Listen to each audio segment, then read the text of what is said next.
Welcome to the Appropriations Committee hearing.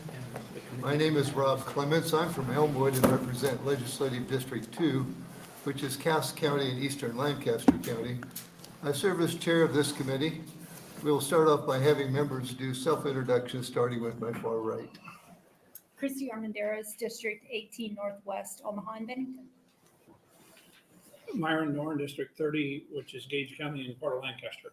Mike O'Donnell, LD5, South Omaha. Anna Wishart, District 27, Lincoln and Lancaster County. Lauren Lippincott, District 34. Steve Erdman, District 47. Assisting the committee today is Tamara Hunt, our committee clerk. To my left is our fiscal analyst, Kenny Boggs. And our pages today are Malcolm from Omaha, UNL student, and Kate from Kansas, a UNL student. At each entrance, you'll find green testifier sheets. If you're planning on testifying today, please fill out a green testifier sheet and hand it to the committee clerk when you come up to testify. If you will not be testifying but want to go on record as having a position on a bill being heard today, there are white sign-in sheets at each entrance where you may leave your name and other pertinent information. These sign-in sheets will become exhibits in the permanent record after today's hearing. To better facilitate today's proceeding, I ask that you abide by the following procedures. Please silence your cell phones. Move to the front chairs when you're ready to testify. The order of testimony will be introducer, proponents, opponents, neutral, and closing on bills. When we hear testimony regarding agencies, we will first hear from a representative of the agency. Then we will hear testimony from anyone who wishes to speak on the agency's budget request. When you come to testify, spell your first and last name for the record before you testify. Be concise. We request that you limit your testimony to 5 minutes or less. Written materials may be distributed to the committee members as exhibits only while testimony is being offered.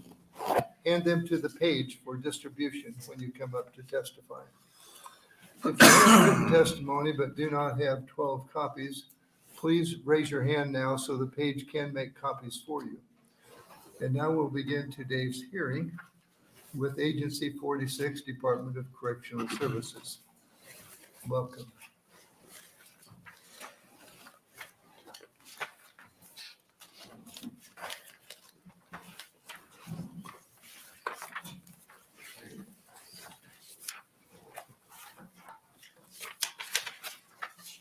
Good afternoon, Chairman Clements and members of the Appropriations Committee. My name is Diane Ibach, D-I-A-N-E, S-A-B-A-T-K-I-N-R-I-N-E. I am the interim director of the Nebraska Department of Correctional Services. We support the governor's recommendations. We want to thank the committee for your continued support of the important work of the department. I will briefly address the request for the FY22 deficit, the FY24-25 biennium budget, and capital construction.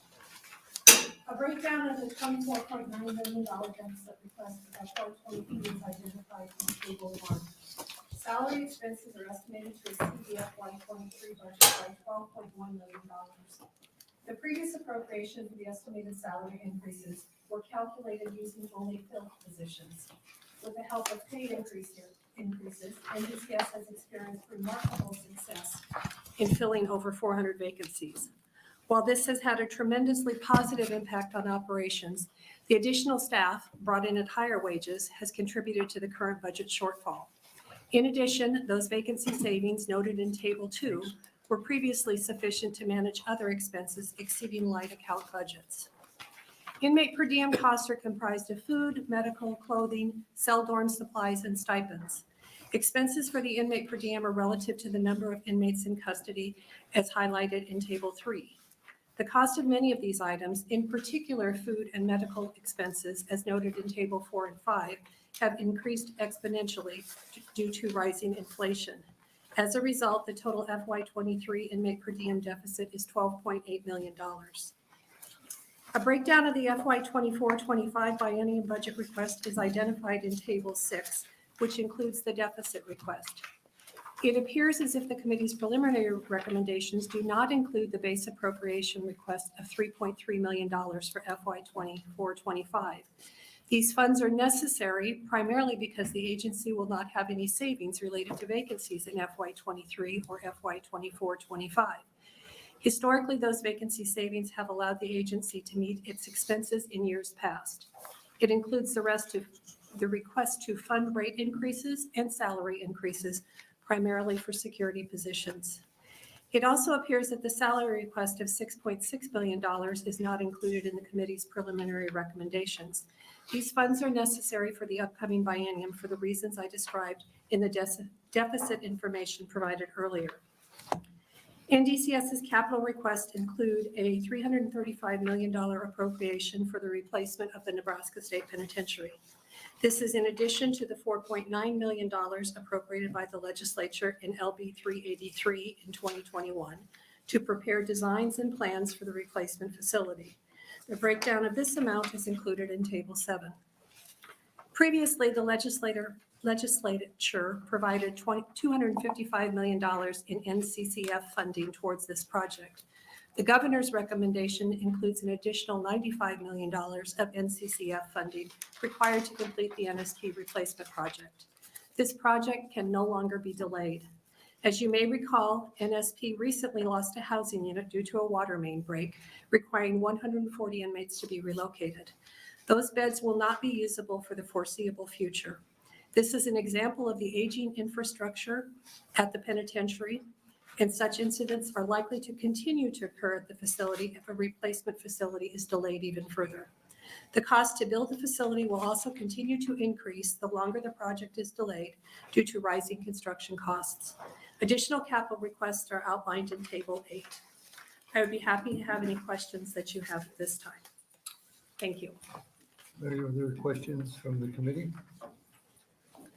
Senator Bishop. Well, thank you so much, Director, for being here today and for taking on this role.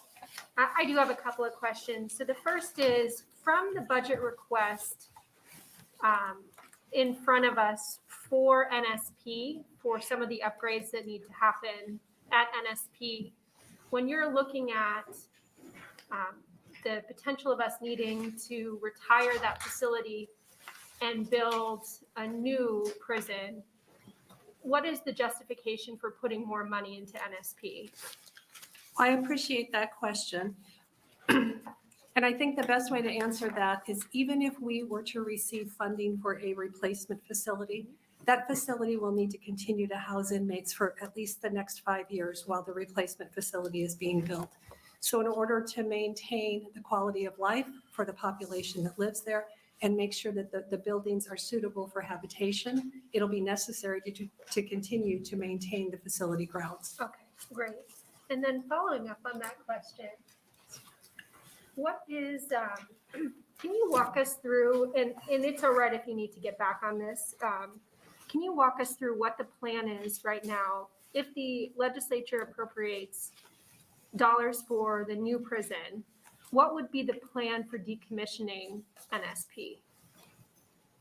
So I think it's a little bit premature to really answer that completely, but certainly we would work with the building division. There's statute that talks about vacated buildings and land, and we'd obviously comply with that. But from my understanding, you go through, you do a complete review of the existing campus, identify what needs to be demolished, what can be refurbished, what can be saved, and what would best meet the state's needs. So if there are other needs, perhaps even outside of the department at that time, those would be considered, but that would be all part of the cooperative effort with the building division. Okay, thank you. Other questions from the committee? Seeing none? Oh, yes, Senator Vargas.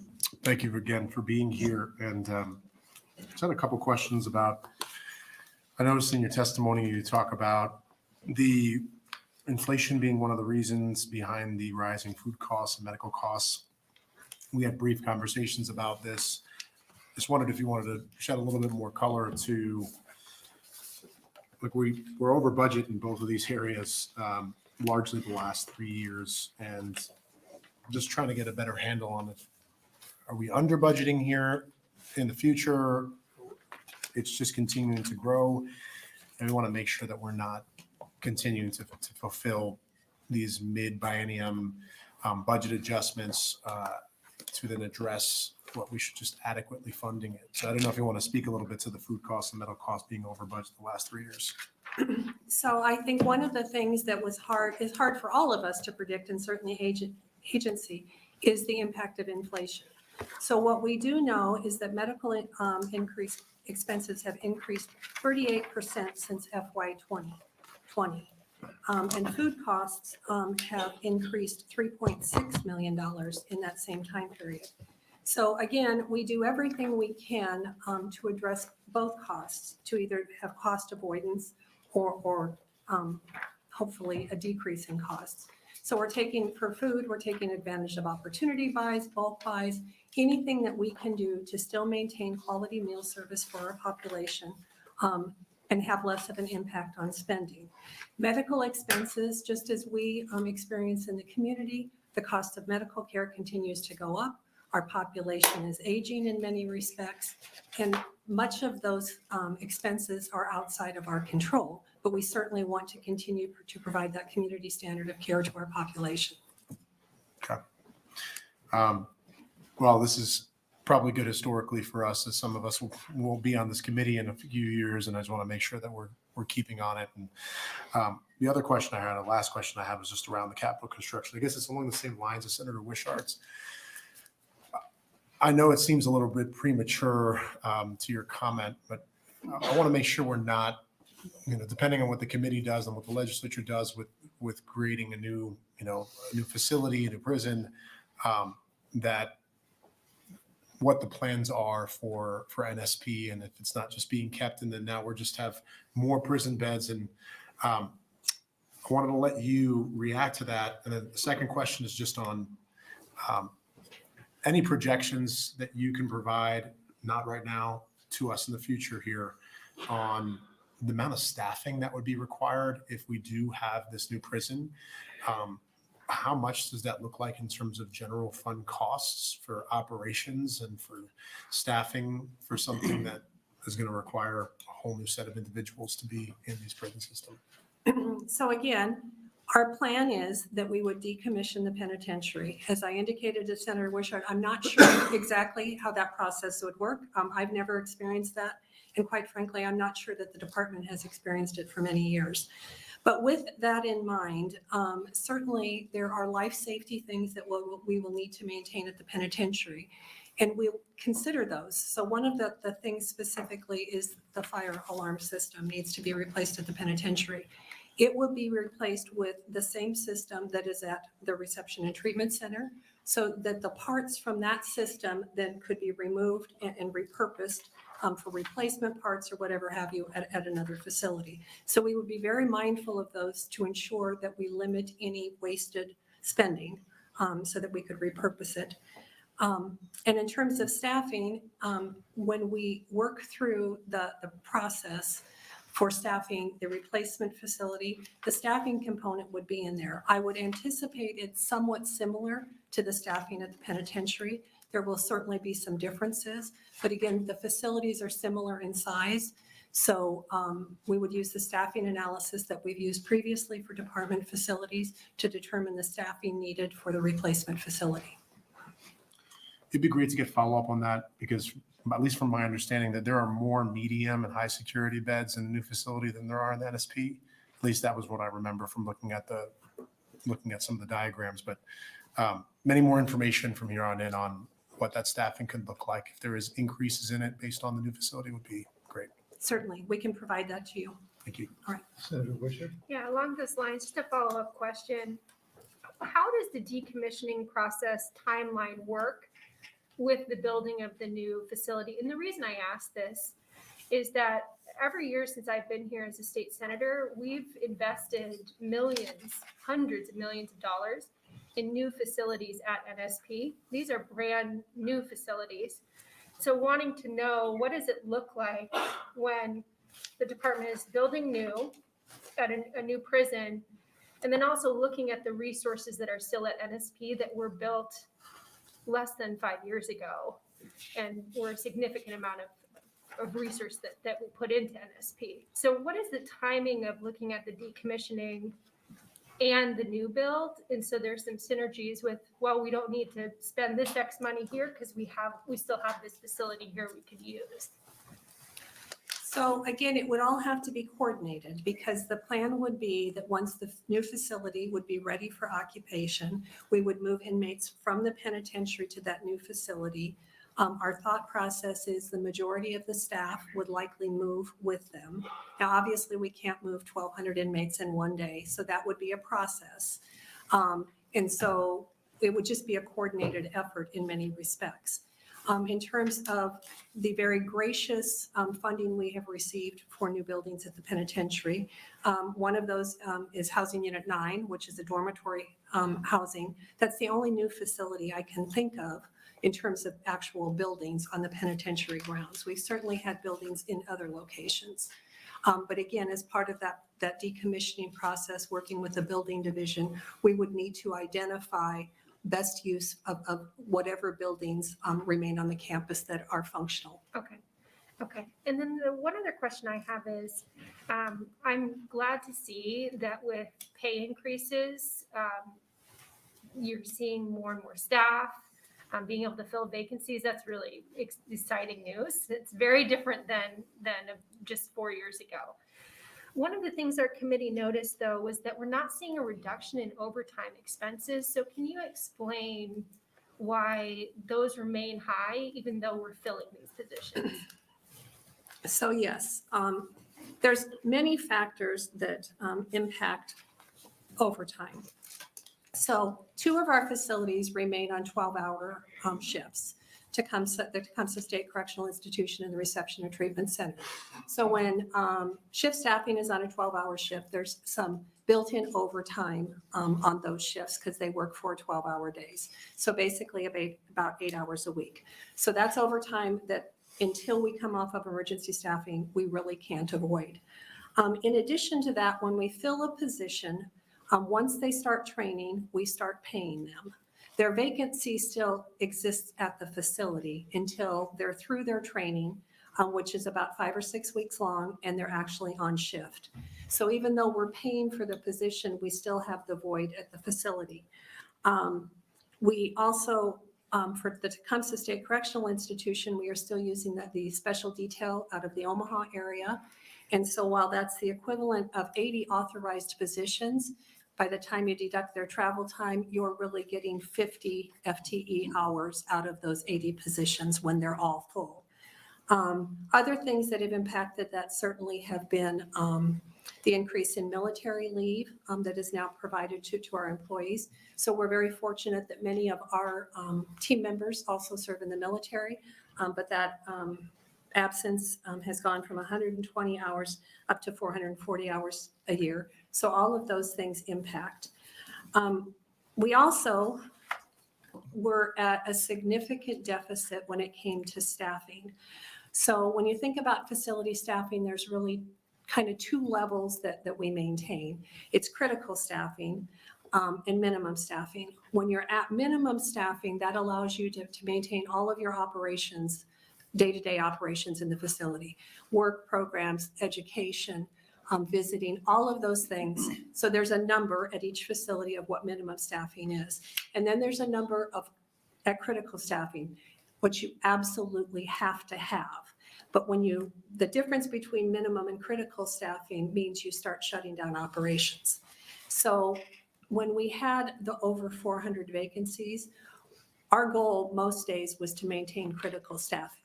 Now our goal is to maintain minimum staffing. So it's certainly a shift, but again, we want to maintain those daily operations because it's a great benefit to both our population and our team members to be able to do the work that we intend to do. But there's quite a gap between those 2.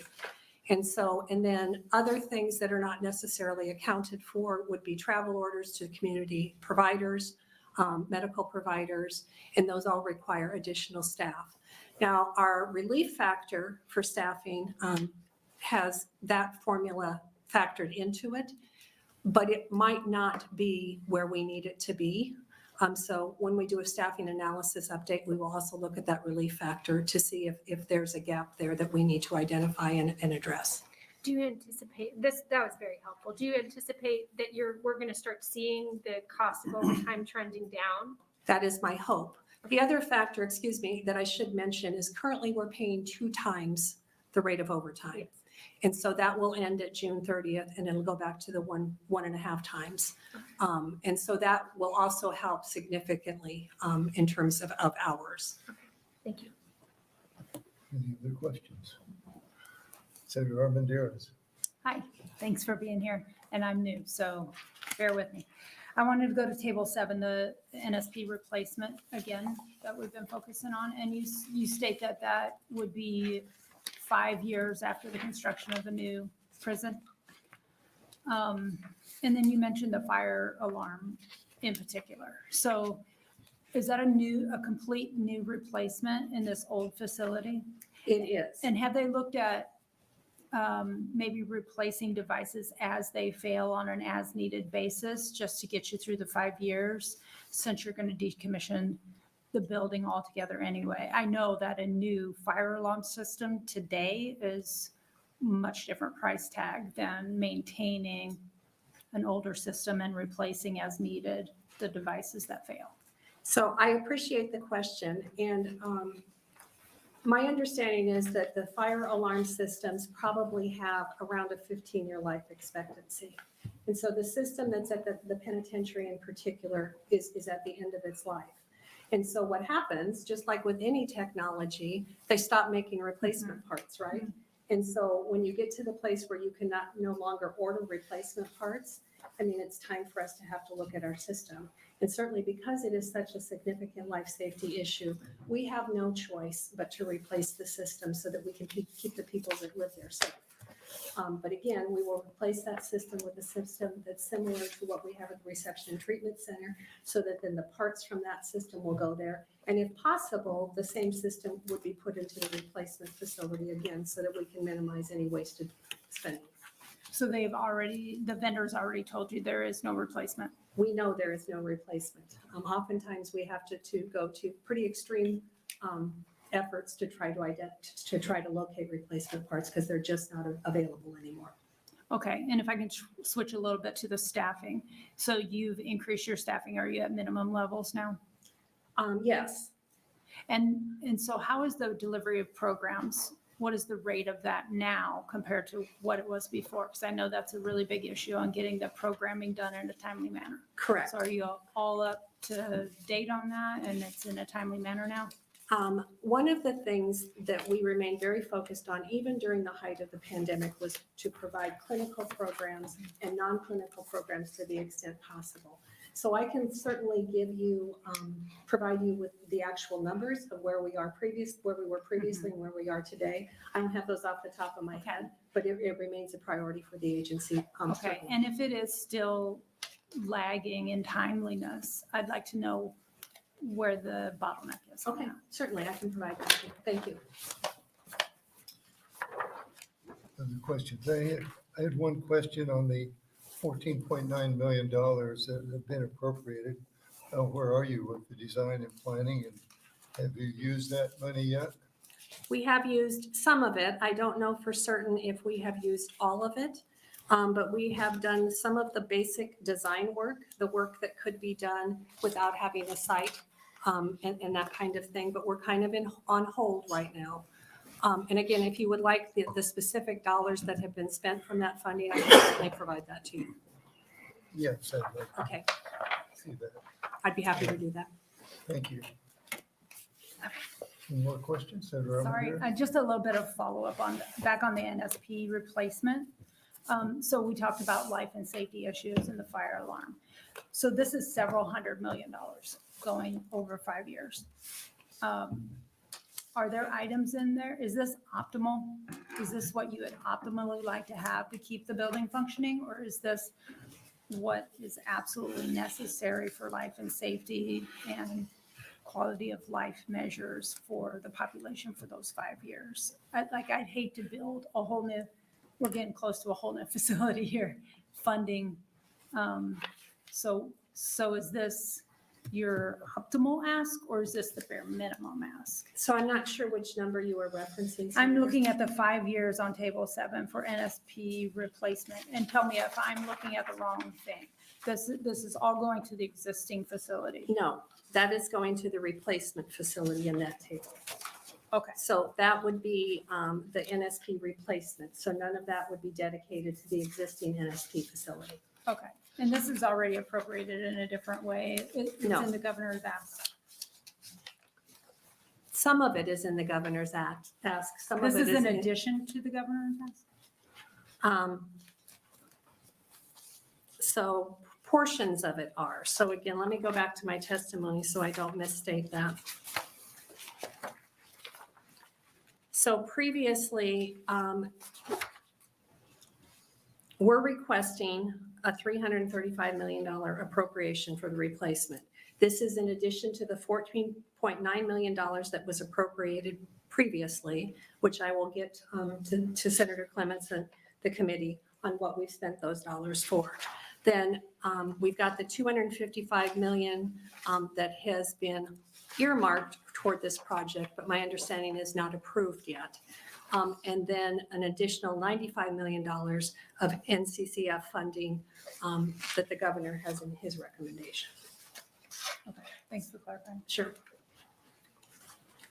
And then the table 8 had the fire alarm replacement at the bottom of table 8. That, what you were talking about, that's the $13.1 million request, is that right? So that would be for the replacement at both the Nebraska State Penitentiary and at the Tecumseh State Correctional Institution, whose system also needs to be replaced. Okay, that's both of those. Yes. All right, well, seeing no other questions, thank you for your testimony. Thank you. And now we'll open up to others who would like to testify on Agency 46, Department of Corrections.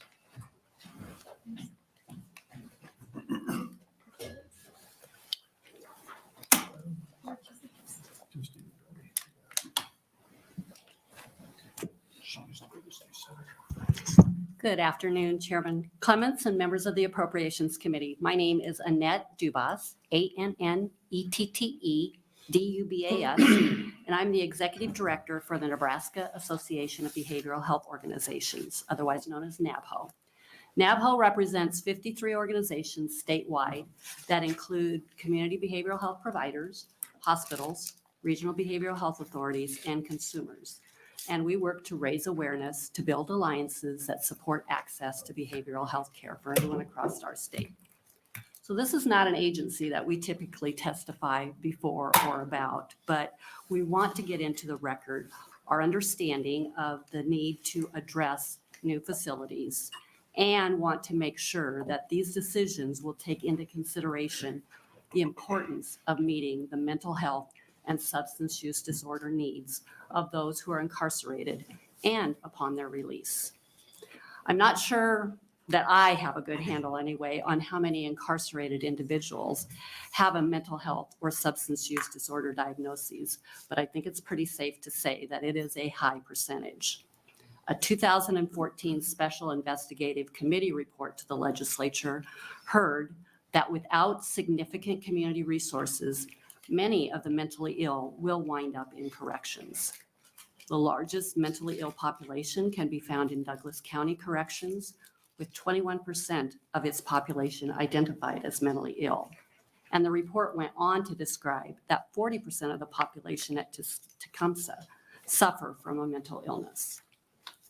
It is important that all Department of Corrections facilities and any new facilities provide therapeutic environments and access to trauma-informed treatment and relies on the expertise of the clinical and support staff to develop that programming and care coordination.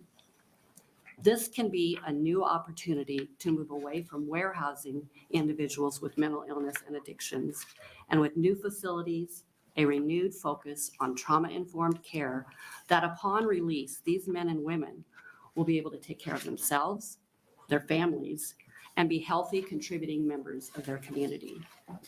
Several of our NABHO members, including the Mental Health Association of Nebraska and the Wellbeing Initiative, offer peer support, and they work very closely with the Department of Corrections and other local jurisdictions to offer a variety of wraparound services that facilitate individuals as they complete their sentences and prepare to return home. Programs like WRAP, which stands for Wellness Recovery Action Plan, give inmates and newly released individuals the tools that they need to stay on their recovery path. Groups like RISE, with reentry programs focusing on housing, supported employment, education, and family supports, have a proven track record to help reduce recidivism. There are many opportunities to give these effective programs more support and look for ways to collaborate. With workforce challenges in all sectors, including behavioral health, we simply must find ways to partner. Again, NABHO would like to be on the record as a behavioral health association representing consumers as well as providers to offer our expertise as the state considers the future facility and programming needs of those who are incarcerated. Reducing recidivism and offering those who are incarcerated and their families hope that their lives can be better and more productive if they can access needed mental illness and substance use disorder treatment is a win for everyone. Community collaboration is a key. Thank you for your attention today and the work that you do, and would be happy to answer any questions or attempt to answer any questions you may have.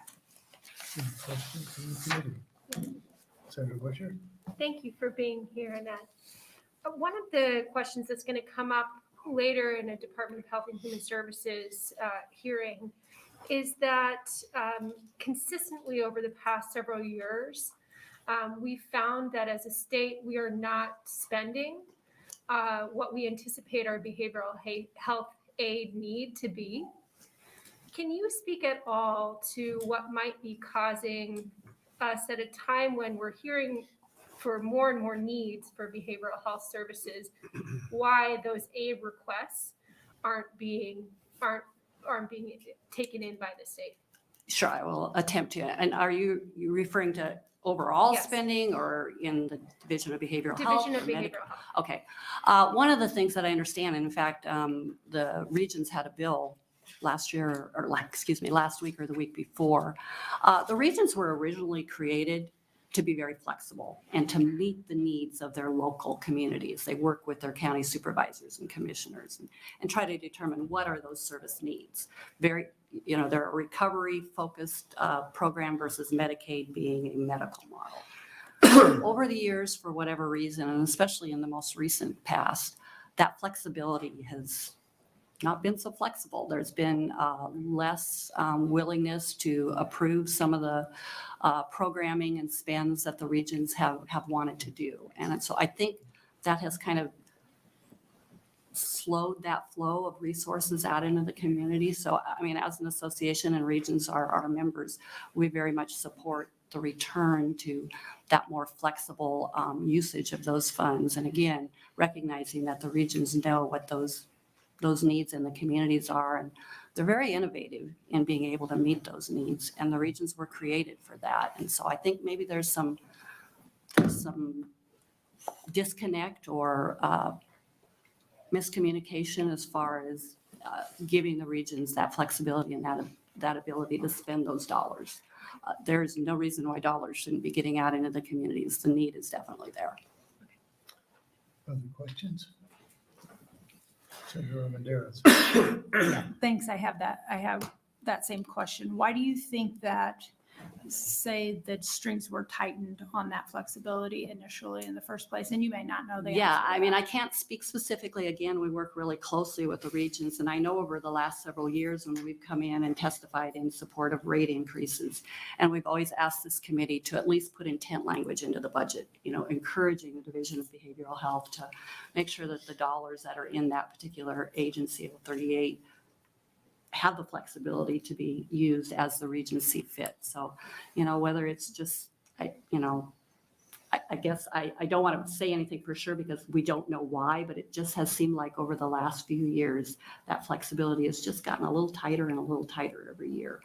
I know at that hearing, and it was Senator Jacobson's bill, one of the regions in particular talked about over, I believe, $1 million of requests that they wanted to put into programming that they couldn't get approval for. And then the amount of time that when they do put in a request, the amount of time that it's taking them to get that approval, yes or no, back. Usually it was a pretty short turnaround, and now it's sounding like it's months before they even can get a response as to how they can use those dollars.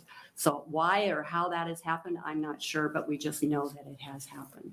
And previously, that language about flexibility was actually in the region contracts, and that has kind of disappeared out of the contracts as well. That's no longer in the contract. That's my understanding. I know Region 2 had submitted an example of a contract that they had previously with almost the exact same language that's in the bill that Senator Jacobson has. So it's just, I think, really looking at that particular agency and making sure that the divisions have that flexibility that they were set up to have, I think is important. Okay, thanks. That's good information. Other questions? Seeing none, thank you, Director DeVos. Thank you. Are there other testifiers regarding the Department of Corrections?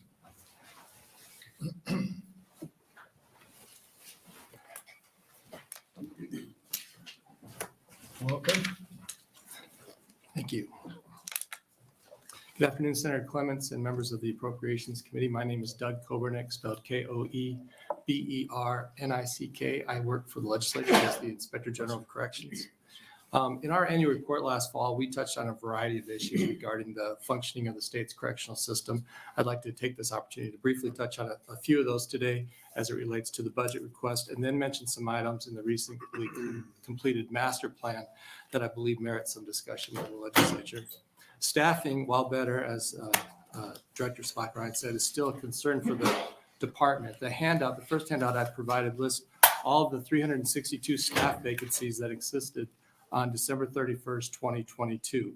This is down slightly from October by about 15 vacancies. That report comes out for all state agencies every quarter, and it's a good way of measuring progress as far as vacancies. These vacancies continue to impact the security operations of the department, including staffing issues at the Reception and Treatment Center, or RTC, here in Lincoln, which sometimes results in the entire facility going on some sort of modified operations due to low staffing levels at some point during the day. This happened recently when I was visiting there. About 3 o'clock, they just kind of shut things down. They ended visitation for the day, or didn't even start it at 3 o'clock because of low staffing levels. As Director Spock-Ryan said, the Tecumseh facility still remains under a staffing emergency despite positive gains during the past year. So we've seen some progress, but there's still concerns, and I just want to make sure everybody is aware of that. While many positions receive dramatic increases in pay, our office is still contacted by some in the department who feel they were left behind, and that is impacting vacancies in several positions throughout the department. Medical and behavioral health staffing continues to be a serious concern, as that is impacting the providing of medical and mental health care, and also the delivery of programs.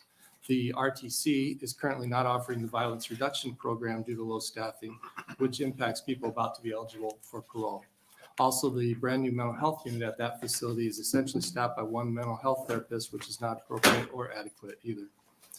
On a positive note, last year, the legislature funded evaluations of the programs in the system, and the department has contracted with UNO's Center for Justice Research to begin those this year. I think that's a very positive development that will help policymakers in the department down the road. The Center for Justice Research is also finishing a classification study funded by the legislature that would should assist policymakers in the department with determining the future bed needs of the department. The department has indicated that this should be done this month, and I would suggest that when this is finished, the Appropriations and Judiciary Committees may wish to hold a joint briefing by the department and UNO just to learn more about the impact of that study and the result of that. In the budget request, there is a request for additional funding for the continued development of the department's internal electronic health record system, their EHR. I would suggest that this be given a good long look, because it's my belief that the system will not work as the department says, and we're spending money on a system that just will not really do what it needs to do. This belief is based not only on conversations with medical staff in the department and outside entities who are involved with EHRs, but on our past work on it as well. So more specifics on this can be found in the report that I handed out regarding the death of a woman at the prison in York, where we learned that basic preventative care was not being tracked by the department. And finally, I want to briefly mention a couple of items contained in the recent facility master plan for the department. There are numerous recommendations for adding bed space and course support services throughout the system in the report, but I want to just touch on a couple here. The two recommendations that my office has supported in the past include adding space for recreation and job training at the women's prison in York. Unlike the men's facilities, there is little space for that currently at York, and I would actually urge that this become a higher priority than found in the plan. The second would be adding recreational and job training space at the work ethic camp in McCook. Men are being placed there for longer periods of time, and these additions would improve the environment of the prison and also assist with better preparing men for their eventual release. I'd also urge that this become a higher priority, as it is definitely an overdue need. And finally, while the report suggests increase in community corrections beds in the Omaha area, I would be remiss if I didn't again share with the legislature that, like I have in the past, that there are no community beds outside of the Lincoln and Omaha area. If there were opportunities for people to transition back into their home communities in or near such communities like Norfolk, Scottsbluff, Grand Island, North Platte, et cetera, it is likely that they would be more successful in reconnecting with their families and communities and finding long-term employment. It would also relieve some of the burden at the existing community correction center and probably result in better results at those facilities for the men and women at those facilities. So that's the end of my testimony. I'm always available to answer any questions you have, either now or down the road. Thank you. Are there any questions from Senator Vargas? Thank you again for being here, and appreciate the work that you do. And I wanted to see if you could speak a little bit about the vacancy report, because there's the good news obviously we have is we've been paying more. There's more incentive pay, and we've been reducing the vacancies. I think that's what we heard in response, especially to Senator Wishart's questions from the department, which is really great. And then there's the other side, which I think Senator Armendariz was asking around full programming. And I encourage the committee. Many of us have gotten the opportunity to visit NSP or any of the other facilities in the correction system just to see what programming does look like. And even some days where I've gone where programming has just been shut down because we don't have enough staff. We don't have enough corporals. We don't have enough support staff. I don't know if you could speak a little bit to the vacancy report that you're sharing with us, and what it's been looking like to when we don't have enough staff for the type of programming that's missed on like a weekly or monthly level. Okay. Yeah, specifically like on the providing of clinical program, you have three different types of clinical programs. You have sex offender treatment, substance abuse treatment, and violence offender treatment programs. And those are provided by clinicians. So they're either psychologists or mental health therapists. And I know as of last fall, and I don't think it's improved much, if at all, since then, there's 18 psychologist positions funded in the department. And at that time, there were only 6 that were in those positions. And when you look at the mental health therapist positions, they weren't as dire as that, but there's still a large number of positions that were vacant. When I was out at the RTC the other day, I was talking to a mental health therapist about that. And one reason she gave to me was that they had somebody that was coming in to do their provisional hours at that facility, and they decided, if I understood right, decided not to. And it was basically that the county, Lancaster County, paid $6 more an hour than the state. So, I mean, it's kind of a no-brainer for her not to go work in the department unless she had some passion for that. So that impacts the delivery of program, but it also impacts the daily providing of mental health treatment for individuals who have issues going on a regular basis or kind of have a flare-up and they need some intervention. So not having those positions filled like we would like impacts the system in a variety of ways. You see more behavior outbursts, things like that.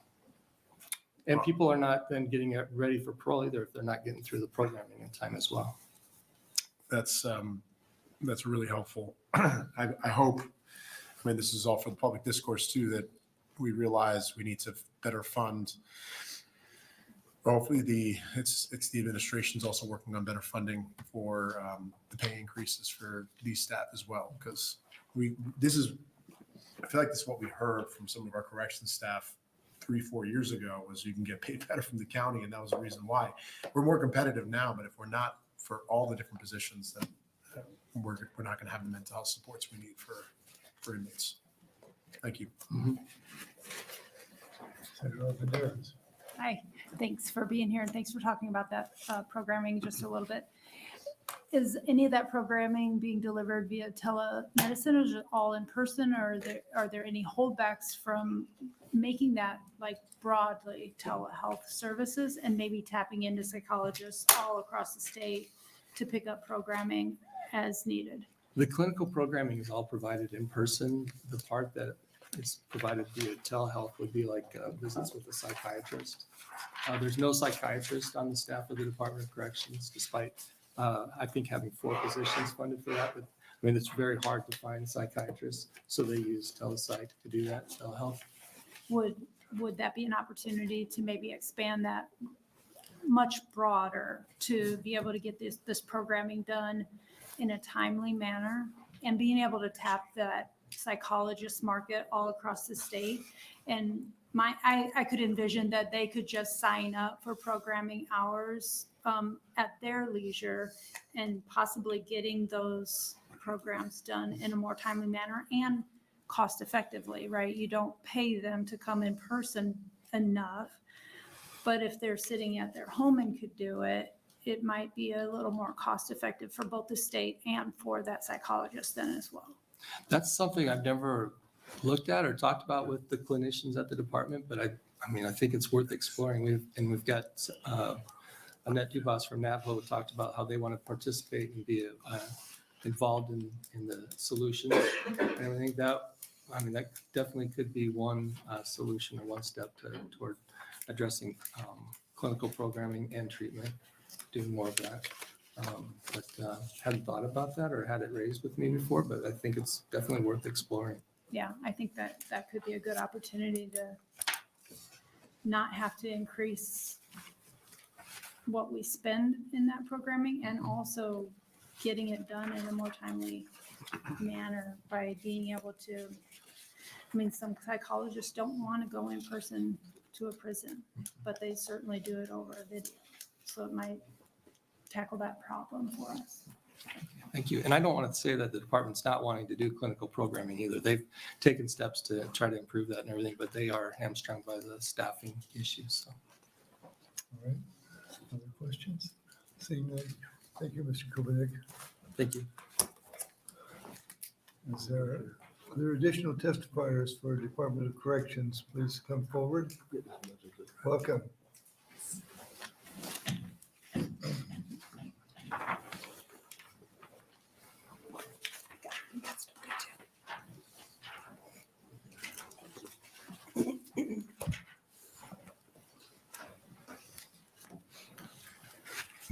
Good afternoon, Chairperson Clements and members of the Appropriations Committee.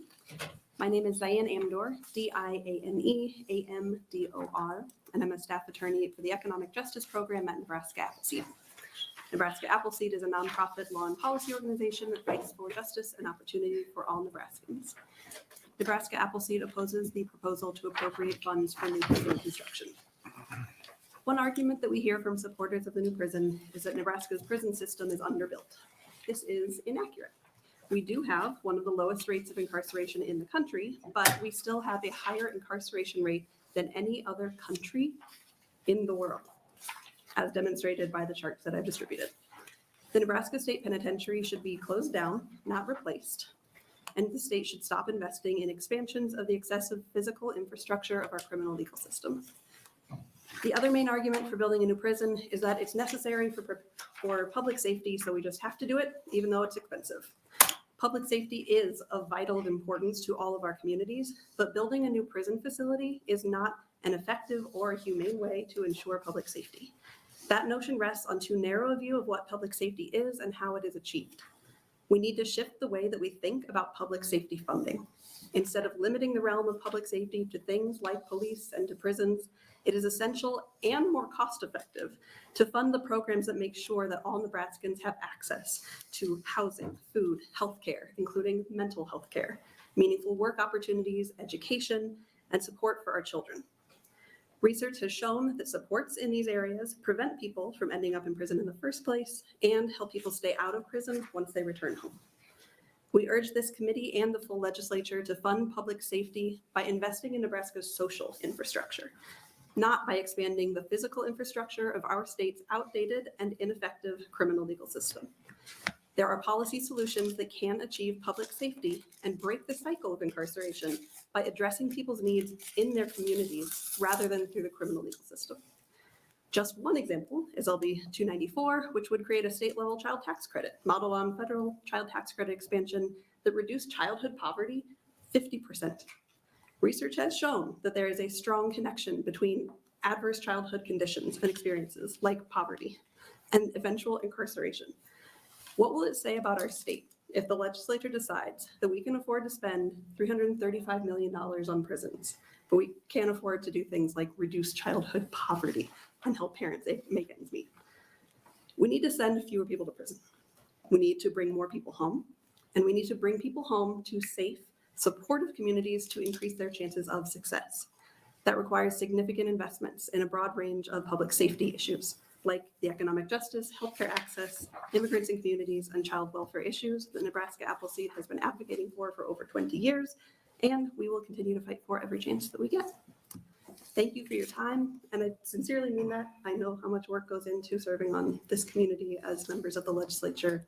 It is a lot, and I do sincerely appreciate it. We urge you not to fund a new prison in this year's budget. Instead, look at the bigger picture when you think about public safety. Thank you. Are there any questions? Seeing none, thank you, Ms. Amdor. Other testifiers regarding Agency 46, Department of Corrections.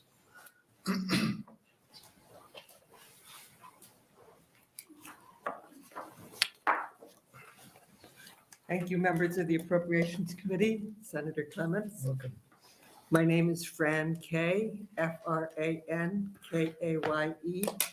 and I am here, as Diane is, to ask you not to release money for a new prison. For more than 25 years, I have volunteered in Nebraska's prisons and with people who have been incarcerated. Although Nebraska's incarceration rate is about the middle of the pack for the U.S., it is irresponsibly higher by at least 2 to more than 10 times than that of other Western democracies. I copied the chart in the handout there, and you can see that Nebraska and the U.S. in general are literally off the chart. But we still end up with more violence. Our punitive responses to crime do not work. We lock up too many people for too long, and primarily we increase crime rates. We need alternatives to incarceration, and we need shorter sentences, starting with a maximum of not more than 20 or 25 years. 25 years is the maximum in Canada. We need mandatory second chance reviews for everyone. We need earlier parole and probation release, and we need strength-based post-release supervision. Senators worry, rightly, that some people who are released will commit terrible crimes. They will. So will people who parole out on time. So will people who jam out. So will people who have never been arrested before. And so will white-collar criminals who steal more money than burglars and whose victims face financial ruin and suicide. Everlasting warehousing of people does not protect us, especially as so many people age out of crime. Everlasting warehousing, however, does increase the likelihood that children of incarcerated parents will be incarcerated themselves. That's one of the ACEs that Diane spoke of.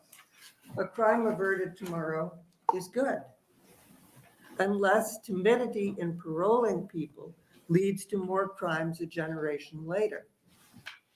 We don't think of the opportunity cost of keeping people in prison, but it's real. We can't punish our way out of our crime problems, and we can't build our way out of prison overcrowding.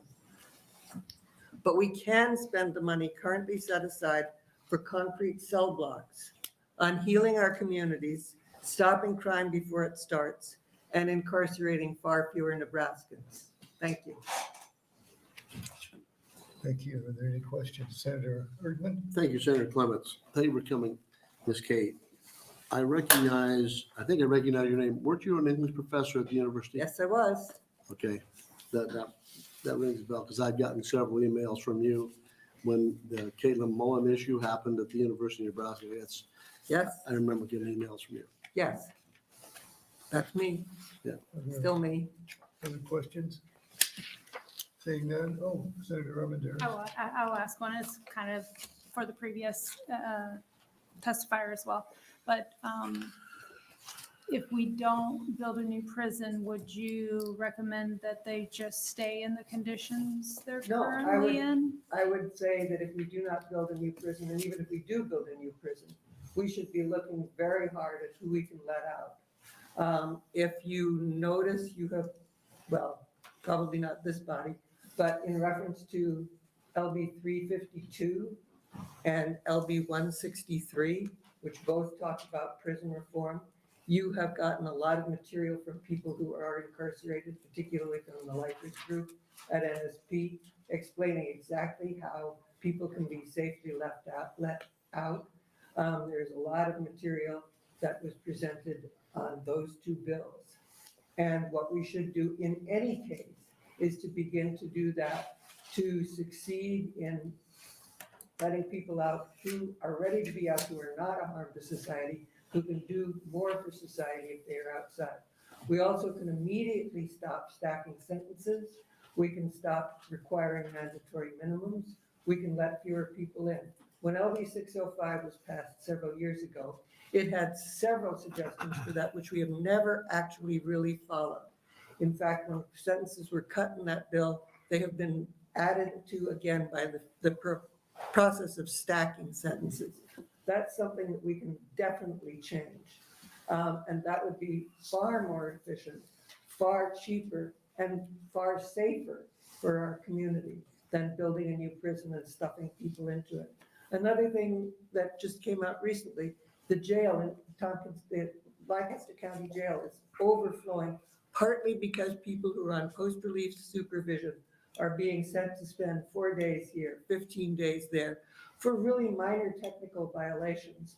If we had a better system of providing strength-based post-release supervision, which helped people get jobs, get education, get skills, get mental and physical help, we would not be sending people back on gotcha kinds of charges. So we can depopulate NSP without building a new building, and we would all be better off for it. All right. Thank you.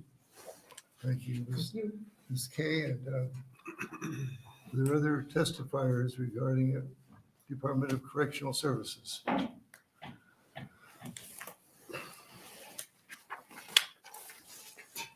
Good afternoon, Chair Clements and members of the committee. My name is Spike Eichholt, S-P-I-K-E. Last name is spelled E-I-C-K-H-O-L-T, appearing on behalf of the ACLU of Nebraska. I apologize. I had to go to another committee to testify, so I hope my testimony and things that I say are not duplicative.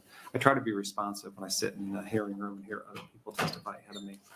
You're receiving a copy of my written testimony. It's similar to what I provided when I testified against a portion of LB 817, which is the bill that was introduced at the request of the governor that dealt with capital expenditures, because it, again, deals with the commitment, if you will, that the state and this committee is being asked to make in investing in the new prison. I think all of you probably received this master plan report, 2022 master plan report, which is done sort of, I think, at the direction of this committee and the legislature to sort of anticipate what the capital construction needs were for our prison system. On the, I guess you're not getting it yet. I thought I had enough copies, but on the letter testimony that you have, I've copied or I've affixed a few of the portions from this final report. One is the sort of the anticipated forecast number or increase in the prison population. And I can hold it up here. You can see when you get a copy of it. As you can see, it forecasts our prison population growing significantly in the next 6 to 10 years. That's important because this is the department, this is a forecast from your own Department of Correctional Services, from your own experts that were hired to do this consulting work. Another portion I have actually sort of quantifies that. You're at about 5,800 inmates now. By 2030, it's going to be about 7,400 inmates. And finally, and this brings us to the opposition testimony that we have on this bill, and the last testifier sort of referenced it. What you're being asked to do, at least ostensibly or initially with this bill, is to provide for a replacement prison system. But as you can see, the project details in the years 0 through 5 on phase 1 not only provide for construction of a new 1,512 bed facility to replace the 1,300 and so bed facility that you have at Department of Corrections or at NSP now, but that facility will be expandable to up to 3,000 beds. So it's a commitment, it's a plan to not only replace the existing prison, but to essentially provide for the doubling of it. I mention that because there are some components that this committee has and this legislature has in a bill that I think Ms. Kay referenced earlier, LB 352, which is similar to LB 920 introduced last year, that looked at our prison system, compared the trending numbers that we have in our prison system, and there was a way to sort of trend that anticipated number down to a more reasonable number. This is a significant financial commitment for the state. It's basically 2 new prisons, along with all the ancillary and required investment in staffs, overtime. When Ms. Sabaka-Riney testified earlier, she referenced kind of in passing the additional cost for your aging inmate population. And that is another significant cost that is not necessarily measured when you're asked to buy land to make a building. That's the cost of running this statement or this prison system. It is a significant investment. We would oppose this commitment as contained in the budget request without additionally considering some reforms to the prison system to try to slow that growth and slow that financial commitment for the state. In my body of my letter, I mentioned some of the features, if you will, and Ms. Kay mentioned those earlier. Maybe some other people did as well. The number 1 leading offense for admission in 2020 was drug possession. You have a lot of people who are going through your prison system and cycling out. The average term of service is about 30 months, which means there are some people serving significantly less than that in our prison system. There is the problem of stacking where you have multiple crimes. The presumption is even if they may have occurred in the same date involving the same incident, if they're different crimes or different offenses, are typically stacked on top of each other, which leads to a longer serving prison sentence. Prison sentence actually grew by 38% from 2011 to 2020. There's other things that I mentioned in the body of this letter. You can read those. There's other things that are mentioned in the CGI report from last year that they updated this January that highlight some of these things. I mentioned those to you now, even though those are not directly related to the budgetary request. We respectfully suggest this committee look at those things when you decide what to do with this budget request. And if anyone has any questions, I'll answer them. Any questions from the committee? Seeing none? Thank you.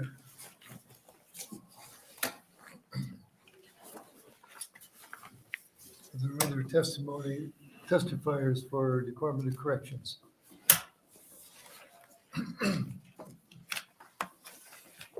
Seeing none, we have position comments that we've received regarding Agency 46. We have 7 opponent comments that we've received. And no proponents.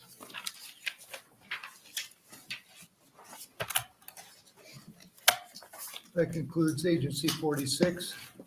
We'll now open the hearing for Nebraska State Patrol. Representative of the State Patrol, please come forward.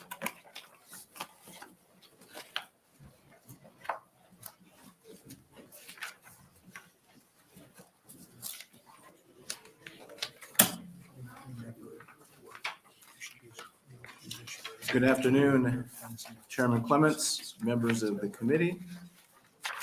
My name is Colonel John Bolduc, Johnbolduc, Superintendent of the Nebraska State Patrol. I want to thank you for giving me the opportunity to appear before you today to offer testimony in support of the governor's recommendations in LB 814, the main appropriations bill intended to support the Nebraska State Patrol. One area highlighted in the governor's recommended budget includes increases for the crime lab. Since 2015, the lab has experienced a significant demand for service. This demand has resulted in the facility being over capacity with regards to instrumentation, staffing, available workspace, and storage. The governor's recommendations in the 2022 mid-biennium deficit bill, LB 1011, appropriated $16.8 million for the expansion of the crime lab. This expansion provides an additional 30,800 square feet, which will meet the current and anticipated future needs of the lab. The recommendations in the current budget bill include appropriations for increased operational costs related to this expansion. This continued support for the expansion of the crime lab will provide an opportunity to address the increased volumes in testing backlogs, as well as increased turnaround times experienced by the crime lab. The governor's recommendations for LB 814 include salary increases related to the recent contract negotiations for the State Law Enforcement Bargaining Council contract, or SLEBIC, as well as the NAPE labor contract. As a result of these negotiated increases, members of SLEBIC will receive salary increases of 22.1% effective July 1st of this year. Employees covered by the NAPE contract will receive increases ranging from 7% to as high as 20%. We anticipate this investment will have a significant positive impact in the recruitment and retention of troopers to the State Patrol, which will further our mission to ensure public safety for the citizens of Nebraska. I respectfully ask the committee to include the governor's recommendation on this enterprise salary issue. The State Patrol is statutorily mandated to provide background check services, as well as issue concealed handgun permits, explosive permits, and manage the sex offender registry. In recent years, various legislative bills have increased the categories of individuals that must undergo a background check for the issuances of certain licenses. These include occupational therapists, occupational therapy assistants, audiologists, speech language pathologists, and licensed independent mental health practitioners. The addition of these new categories of licensed individuals will result in an additional 7,000 background checks required to be conducted by the Patrol's Criminal Identification Division over the next 2 years.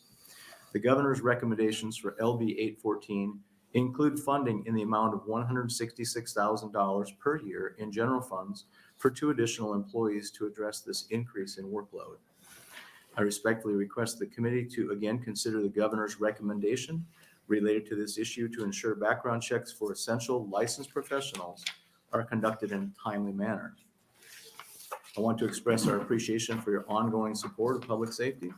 The Nebraska State Patrol remains committed to operating in a fiscally responsible manner and will continue to do so with your support. I'd be happy to answer any questions you might have. Questions from the committee? Senator Wisher. Thank you, Colonel, for being here today and for your service. Thank you. A question about the 166,000 request. Is that enough? Is that enough funding to not only meet the increased amount of requests you're getting for background checks, but also to improve efficiency in getting those out the door? I say this because we're hearing from some childcare organizations that need to hire people quickly and are not seeing the turnaround time for those background checks that they need to see. Thank you for the question, Senator, and that's a great observation. I've also heard from some of our customers with respect to those turnaround times. We do believe, first of all, that this is enough. This will, 2 staff members, our staff has done the calculation, will be able to handle those 7,000 additional background checks. And of course, that will free up other staff to do the checks that are already required by statute. And some of those background checks have statutory limitations. They have to be turned around in 5 days or 7 days, depending on the type of background check. Anecdotally, some of the folks that have come to us with concerns about the length of time, there have actually been quite a few of those where the ball is sort of in their court, where their prospective employee didn't come in for fingerprints, or there was some step in the process that was missed. Our staff has done a great job of really trying to educate the licensees as to how to make the process more efficient. Unfortunately, we'll still find some of those examples where some of the research team needs more time to vet these applications to make sure that that person wouldn't be prohibited based on a criminal background or something like that. Okay. And one other question I have is, you mentioned concealed carry background checks. Do you, and I haven't looked at this, but is reflected on the fiscal note for Chairman Brewer's constitutional carry bill, would that be a reduction then in the need for background checks for concealed carry? That's an excellent question, Senator. Our limited research on that shows that there could be a reduction. In fact, we do expect some reduction, but states that have similar statutes still had between 50 and 65% of permit holders still seeking permits because of the reciprocity with other states. So we don't think there'll be a wholesale drop off, but we could see, this is just a rough guess, up to a third reduction. And then that would be an efficiency that we would be able to allocate to other areas of need. And of course, the long term, if this bill comes to fruition, it'll take us a little time to evaluate, how much efficiency we'll gain. And thankfully, it's a kind of a two-edged sword. With these positions, they're among our lower level positions within the organization. We have a lot of turnover. There's a lot of competition, as we know, in the labor market. If we needed to reduce staff, we'd be able to do that through attrition over time. Okay. And then the last question I have is, how is it coming being able to hire law enforcement staff? And, I know that the governor is committed to a significant salary increase and, anticipate the legislature will too. What is the plan? And just give us an update on that. Great. Thank you, Senator. That's, again, an excellent question. So as we see here today, we have 69 vacancies for sworn trooper positions. The good news is we're hiring literally as we speak. NebraskaTroopers.com. If anybody's watching this, they can go in, find out more about our recruiting process, salary, benefits, and what that looks like. So we're hiring right now for a camp that starts in July. Today, we have 15 trooper recruits in camp who started in January, and they are outstanding candidates. We're getting some really great candidates. We're just not getting enough of them yet. And as you know, Senator, this is a nationwide challenge. We still have a very low unemployment rate in this country. People have options, and that's been one of the challenges for us.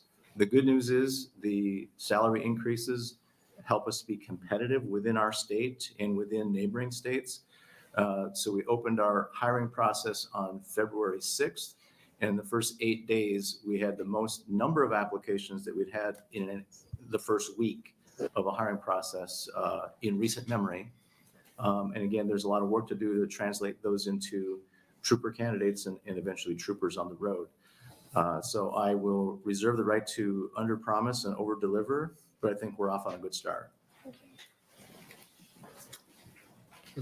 Senator. Thank you, Senator Clements. Thank you for being here today.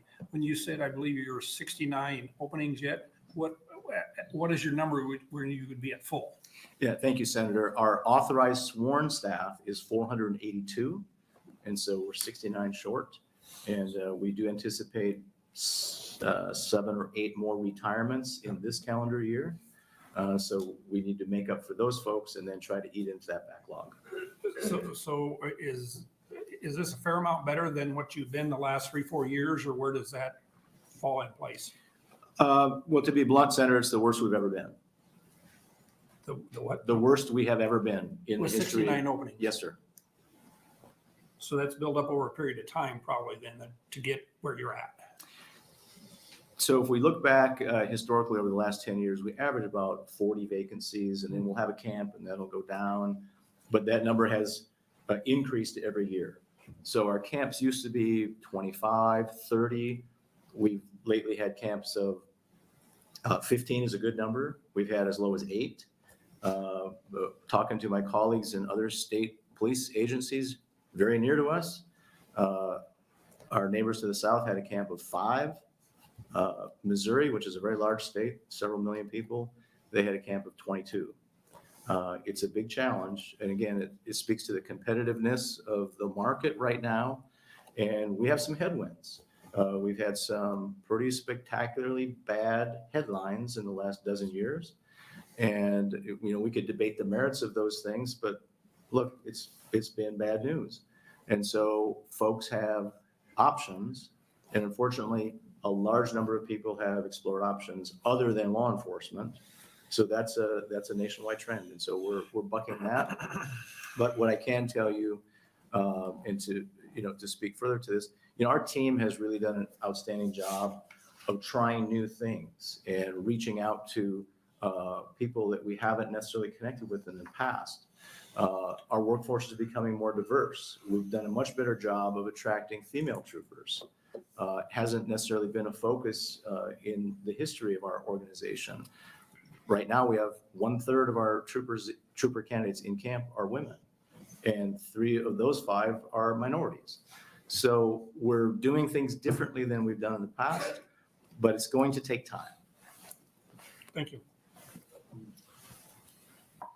Senator Armendariz. Hi, thanks for being here.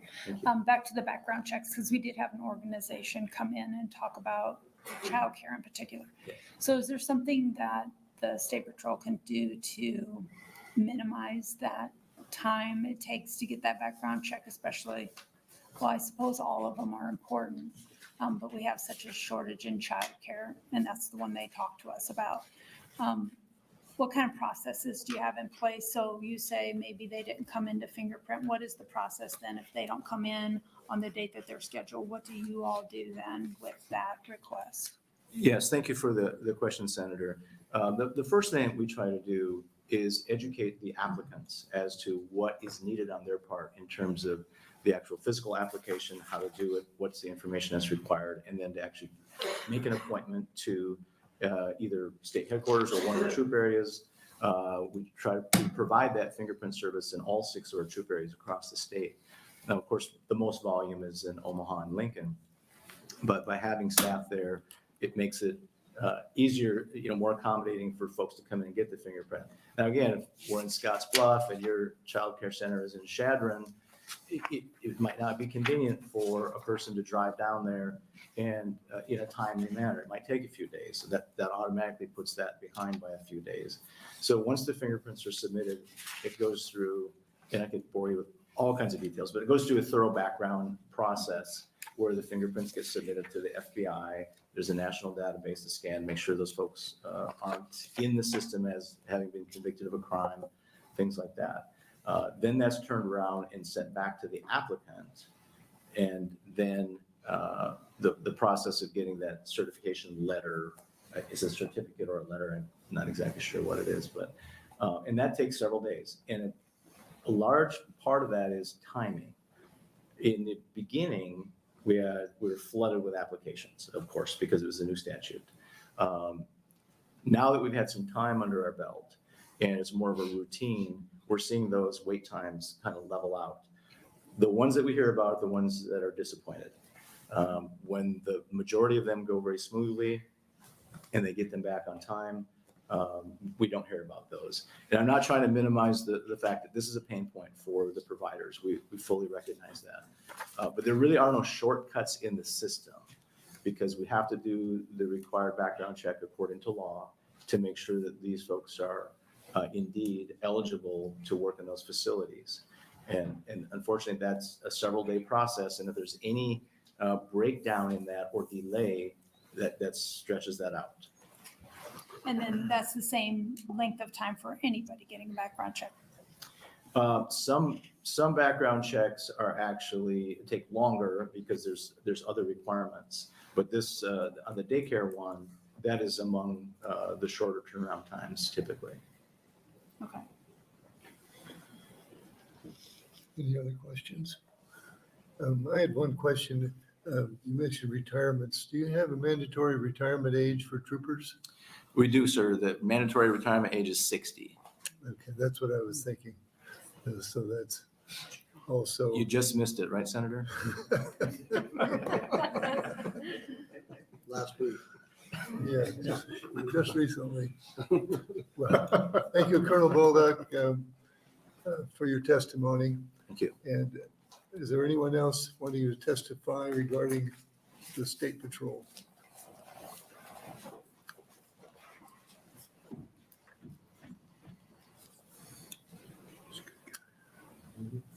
Seeing none, that concludes Agency 64. We'll now open the hearing for Agency 94, Commission on Public Advocacy. there a representative from the commission?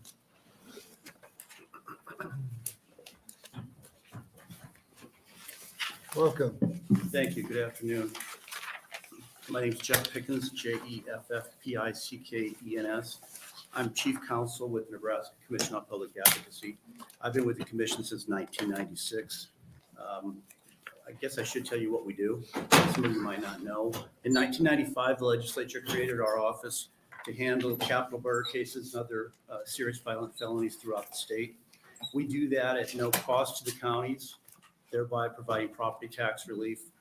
We actually go out and we do trials. And when we lose, we do appeals. And we can do other kinds of post-conviction proceedings, but mostly we do trials and appeals, mostly in murder cases. The commission is funded by an indigent defense fee of $3 that is collected in most cases that are filed in Nebraska's courts. That fee has not increased since 2005. Case filings have been declining every year since 2008, and so has the commission's revenue. Our revenue in fiscal year 2008-2009 was almost 1.3 million. Our revenue in fiscal year 21-22 was less than 750,000.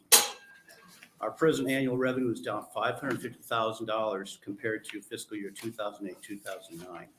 We predict that filings will continue to decline by 6% each year for the next few years. Since fiscal year 2014-2015, we've had to draw on our cash fund balance to cover expenses. In fiscal year 2014-2015, we had more than 1.2 million in our cash fund. At the end of fiscal year 2021, we had only $15,000 in our cash fund. Thanks to members of this committee and members of the Judiciary Committee, the commission received $520,000 in supplemental aid in July of 2021 and again in July of 2022. Without those supplemental funds, we would have been forced to significantly reduce our present staff. And at the present time, we have only 5 lawyers. Typically, we have 6 lawyers. We lost a lawyer in May and have not been able to replace that lawyer because of inadequate revenue. We have a paralegal and 1 administrative assistant. 2 bills were introduced this session to increase the commission's revenue. LB 554, introduced by Senator John Cavanaugh, which will be heard later today, and LB 767, introduced by Senator DeKay to increase the indigent defense fee from $3 to $8. Our present budget request includes expenses to add a 7th lawyer to meet the demand for our services. Historically, the commission has always had 6 lawyers. For the last several years, we've had a heavy caseload of murder cases, and with some exceptions, we have been forced to decline court appointments in non-homicide cases. With a 7th lawyer, we could accept many more cases and provide additional property tax relief. Until we find a way to increase our revenue, it does not seem appropriate to ask for appropriations to grow the office. For now, we will not be asking for appropriations to hire a 7th lawyer. We can live with this committee's preliminary appropriations, budget appropriations, and we can live with the amount in the governor's recommendation. The committee's preliminary budget includes general fund appropriations of $625,000 for the next 2 years to address our declining revenue. We have been talking with Mr. Boggs, our fiscal analyst, about that number. If revenue continues to decline as we predict, we believe we will need more than $900,000 each year to meet this committee's preliminary budget. I could go through those numbers, but I think we've provided some handouts to address those. We did, I guess one of the handouts is am I out of time, Senator? No, go ahead. Okay. One of the handouts is a report that we drafted for the Appropriations Committee. There was a hearing last October, and this is a draft of a report that my office prepared for a hearing that we had in this committee. And there are some attachments to, or at least one attachment to that, a few attachments to that report. And then also, in page 6 of the report, it provides a chart that shows our revenue from 2007, 2008 through 2021, 2022. And you can see how dramatically our revenue has fallen over those years. And then on page 7, projected revenue from filing fees for the next few years.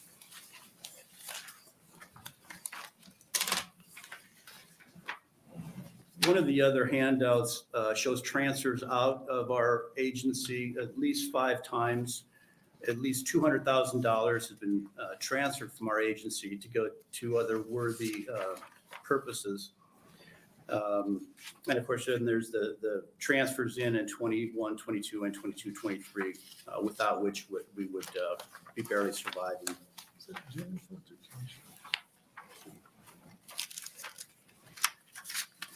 I will try to answer any questions you have.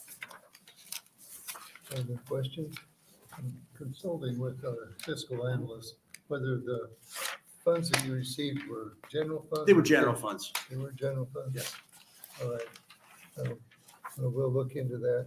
And regarding the, oh, did you have a question? Yeah, thank you, Senator Clemens. You currently, you get a $3 fee from the indigent fund or whatever. However, in part of this, it says when we did the study during the COVID years, that was suspended. No, there were just fewer cases filed. Fewer cases. We've always received the fee. We get that on a regular basis. It's remitted to the treasurer and then it goes to our account. You said there's a bill out there or been introduced to increase that.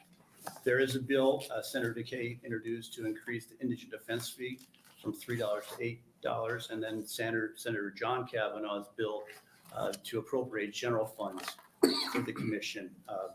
I should tell you that the governor's position is that he prefers to see us funded with filing fees. But he does support our agency and wants us to be adequately funded, but he prefers to go through filing fees. To increase the filing. To increase the filing fee, yes. What happens when you don't have enough funds?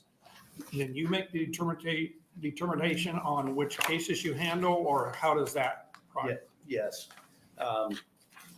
Because we're down lawyers and because we have less revenue, we've made the decision that we're really only going to take murder cases. Some murder cases are more expensive than others. I'll give you an example. We had a case in Dakota County a few years ago where our client was charged with first-degree murder, and he speaks Mandarin Chinese, all right? So this was an insanity defense. So you have a psychiatrist who's going to charge anywhere from $500 to $700, $800 an hour, and you're going to have an interpreter, and it's going to go slow. And luckily, we retained a good psychiatrist. He had the opinion that our client was not responsible by reason of insanity. The state's expert then evaluated our client and reached the same conclusion. And we were able to avoid a lengthy, expensive trial. We do what's called a stipulated bench trial, where we're in front of the judge instead of a jury. And we offered reports from our experts. Sometimes there's a little bit of testimony from witnesses, but the trials usually don't last more than a day or two. And everybody knows what the outcome is going to be. So in that case, that case could have been way more expensive than it was. And again, we provide all of our services free to the county. So if you decide not to take a case, where does that go then, that case? Right. So judges call me at least several times a month and ask if we can take a case. And if it's a murder case, I always say yes. If there are extraordinary circumstances so that the county can't afford to hire court-appointed lawyers, in some of the counties, there just aren't lawyers who have the experience to do those cases. And then one of the worst examples, the public defender in Box Butte County a few years ago was arrested for dealing cocaine and was disbarred. And that left Box Butte County without a public defender. So they had a choice to go to Scottsbluff, which is not too far away, and bring private lawyers in to do the cases. The judge called me, asked for a favor, and we took as many cases as we could handle. But yeah, if we don't take the cases, then the court is left to hire court-appointed lawyers. In a murder case, oftentimes, no matter where you are in the state, they're going to have to go to Omaha or Lincoln to find lawyers with the experience. Thank you. Senator Erdman. Thank you, Senator Clements. Thanks for coming. So did you hop in the murder case in Morrill County with the guy in the barrel? Yes, we have that case. We had that case. That case went to trial. And I think we did the appeal in that case as well. And again, we did that free to Morrill County. We have a new case in Morrill County. Out of Bridgeport, our client is accused of shooting and killing his father. You may be familiar with that case. I am. Yeah, and I actually have a list of cases from each of your districts. If you wanted to know the cases we've done in your district, I could email that to you, the list. For instance, I think I could tell you about your district, Senator Urban. 47. Would you like to hear some of the cases? Okay. Hopefully I can find them. I'm not as well organized as I should be. Here we go.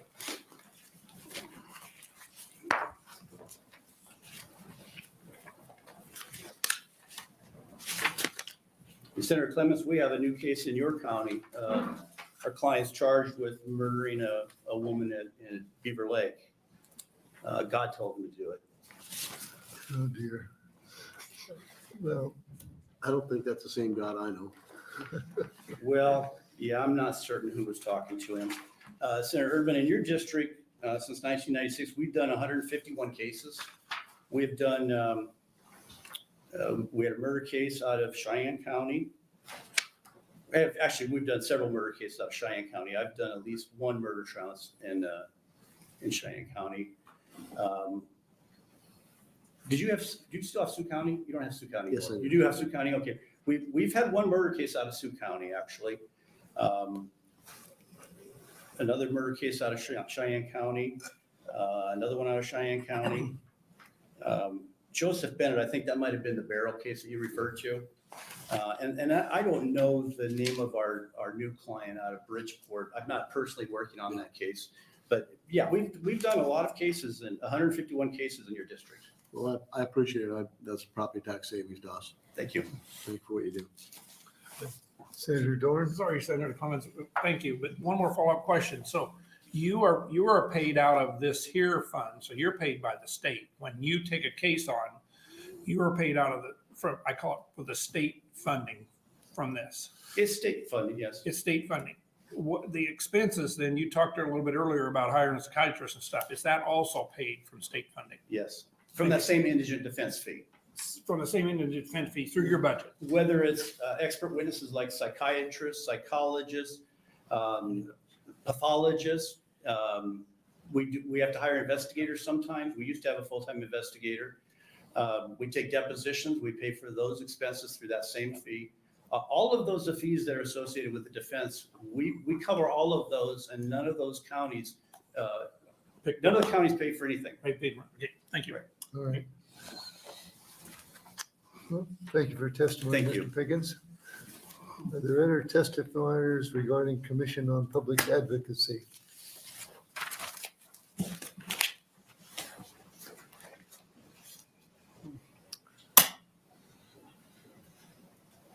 Seeing none, that concludes the Agency 94.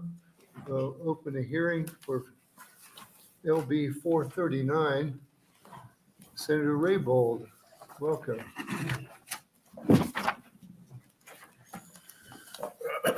Good afternoon, everyone. Good afternoon, Chairman Clements and members of the Appropriations Would Committee. you just give us a second here? We need to get our, out of the budget bills, budget items, and back into the bills. 430.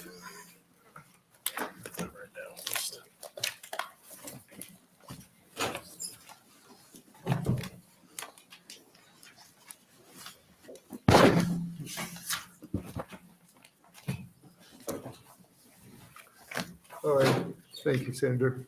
Yes, well, good afternoon, everyone, again. My name is Jane Raybould, JaneRaybould, and I represent Legislative District 28 and appear before you today to introduce LB 439. LB 439 would appropriate funds to the Department of Correctional Services to conduct a pilot project for providing a domestic violence-related treatment program within our state prison system. Currently, offenders who are deemed at risk for committing acts of domestic violence are not receiving the recommended treatment through the Department of Corrections. Instead, the program is offered remotely through an outside service and is only available to people in community corrections centers, also known as work release centers. This results in many individuals not completing this program during their incarceration. which raises public safety concerns. One example of this problem was documented last year in the Flatwater Free Press. The young woman who is the subject of this article was murdered by a man who was released from our prison system without this programming, even though his sentencing judge and the prison system felt he needed it. I have distributed copies of the Flatwater article to the committee for your consideration. This issue has also been raised on numerous occasions by our Inspector General of Corrections. I believe the Inspector General will be speaking today as well and can explain some of the impacts the current arrangement has had on our correctional system. I think we would all agree it is important that people coming out of our prison system are safer for the community than they were going in. This is especially true if this legislature is being asked to invest taxpayer dollars in not one, but possibly 2 new prisons or the equivalent of 2 new prisons in the coming years. It is my hope that today you would be able to hear from individuals who have extensive knowledge of intervention treatment programs, but due to their schedules, they are unable to appear. They did, however, submit written testimony, and I'm not sure whether it was before the deadline for the hearing, but I really encourage you to take time to read the written testimony from Dr. Tara Richards.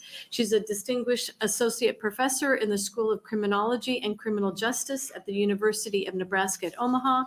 Dr. Ryan Sponen, Director of the Nebraska Center for Justice Research at UNO, and Dr. Amy Zarling, Professor and Clinical Psychologist at Iowa State University. It is our understanding the Department of Corrections is open to expanding this kind of programming in its facilities. The goal of LB 439 is to ensure that they have funding available to do so. And with that, I ask for your support of LB 439, this very important pilot project. And I thank you for your time, and I would be happy to answer any questions you might have. I do want to point out that we did finally get the fiscal note, and I just wanted to reference it. It would be $175,000 for the first year, 2023 to 2024, and then $175,000 for 24 to 25.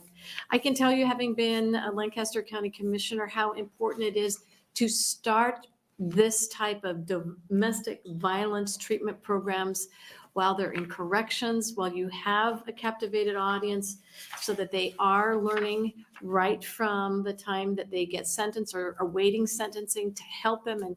And certainly it's so very important once they're sentenced that they actually get the programming treatment they need. I know certainly when they're released through probation and parole, that is important that it continues so that they can be productive and well-adjusted citizens upon release. And so they are less likely to recidivate and come right back to the correction system. A question from the committee. Senator Armendariz. Thanks for being here, Senator. So we've been talking to the Department of Corrections about programs. Are you saying that there, say somebody is in prison because of domestic violence, there is no programming for them? So right now, some of them are ordered to have that programming, but we know that there is a workforce issue going on, and oftentimes the programming is not completed or it's not even started. I know our Inspector General can tell you more in details what's happening in the correctional systems. I know I've had conversations with other individuals and the justice system saying that unfortunately this programming is not occurring as it should, as it has been court ordered to. And this pilot project will make sure that this programming takes place. So there is programming for domestic violence currently, it's just not being It's not being delivered in a offered at this timely time, manner. and I think the Inspector General can answer your question Okay. better than I can. Okay, yeah, because we've been talking to them, and I know it's an ongoing problem, that the delivery of these programs is the issue, not so much that the program is available. I'm pretty sure it's I don't know if the programs are currently offered at this time because of the lack of staffing to make sure that if any programming is made available, that it is executed. Okay, so what you're saying is it could be there, they've just kind of not been doing it because of staffing issues? It could be that primarily, yes. Okay. I know that's an ongoing issue that we're trying to get to the bottom of and get it in a more timely, get it delivered in a timely manner so that these folks will have it completed by the time they are released and by their release date. Well, at least they have started it. That is essential. And then if they are released through probation and or parole, then that treatment should be continuing, because if they get it started, it needs to be continued to Right. make sure that they are less likely to recidivate. Yeah, and then we'd have to, that's an ongoing issue that we have to address on what is the best delivery method to get that done and And I make sure know- that it's done. Thank you, Senator. I know some of the experts that have a greater familiarity with this know that it's essential that the programming gets started, that it be maintained, and then certainly upon release, that it continues. And if absent those essential elements, then it becomes a concern. And the cost, if you just look at the cost for someone who, the article talked clearly about the loss of life, which is significant. But in addition to that, we're looking at going back in our correctional system and just the additional cost to our taxpayers for being right back in corrections again. Yeah, I can appreciate that. There was a young woman in my district that was just murdered this summer in this way too, domestic violence. Senator Erdman, did you have a question? Yes, I did. Thank you, Senator Clemens. So Senator Raybould, I noticed in the bill, it says it's a pilot project. Pilot project. So what happens after those 2 years then? Then they will collect the data, they will track the individuals, and they will be able to give you more concrete validation of this programming. I know that Iowa State and in the state of Iowa, they have implemented this similar pilot project, and the results have been very promising. And that was, I don't know if it was Dr. Richards or I think it was Amy Zarling, PhD in Iowa State University. So Okay. the initial results that they have done, as well as in other countries, I think they mentioned Australia as well, that the data is very positive. And again, going back to the individual who has received this programming, starting in the prison correctional systems and continues it, is less likely to recidivate and have a lot more positive impacts in the community. So it's called a pilot project because we're trying to start it in the Nebraska correctional system. And then they're going to be able to track the data on it for the first 2 years, and as that individual is released back into the community. Okay. So I've been here nearly 7 years, 6.5. When I first arrived here, we had several projects or pilot projects. Mhm. I've never seen one of them that didn't continue. They always continue. They start them as a pilot project and then they go on. It would just be better just to start the project and just move on. We'll need to understand that when we vote for this, it's not going to be just a 2-year program. It's going to be ongoing. And that's the issue that we need to make sure we have in our mind before we vote for this. The second question I have is, it says the department shall contract with an academic institution located in the state of Nebraska. Who do you think that'll be? I think it's out of the University of Nebraska, Omaha, in their criminal justice program that is familiar with some of the trial work that Dr. Zarling has done with Iowa State University. Wouldn't it be appropriate just to put in the department shall contract with the University of Nebraska? University of Nebraska in Omaha? Yeah, instead of saying an institution, academic institution in the state of Nebraska. We all know where it's going to go, right? Yeah, I mean, that's a good idea for greater specificity and detail, yes. Thank you. Thank you, Senator. Were you planning to stay to close? If need be, I will stay here. All right. Well, hey, do we have proponents for LB 439? Welcome.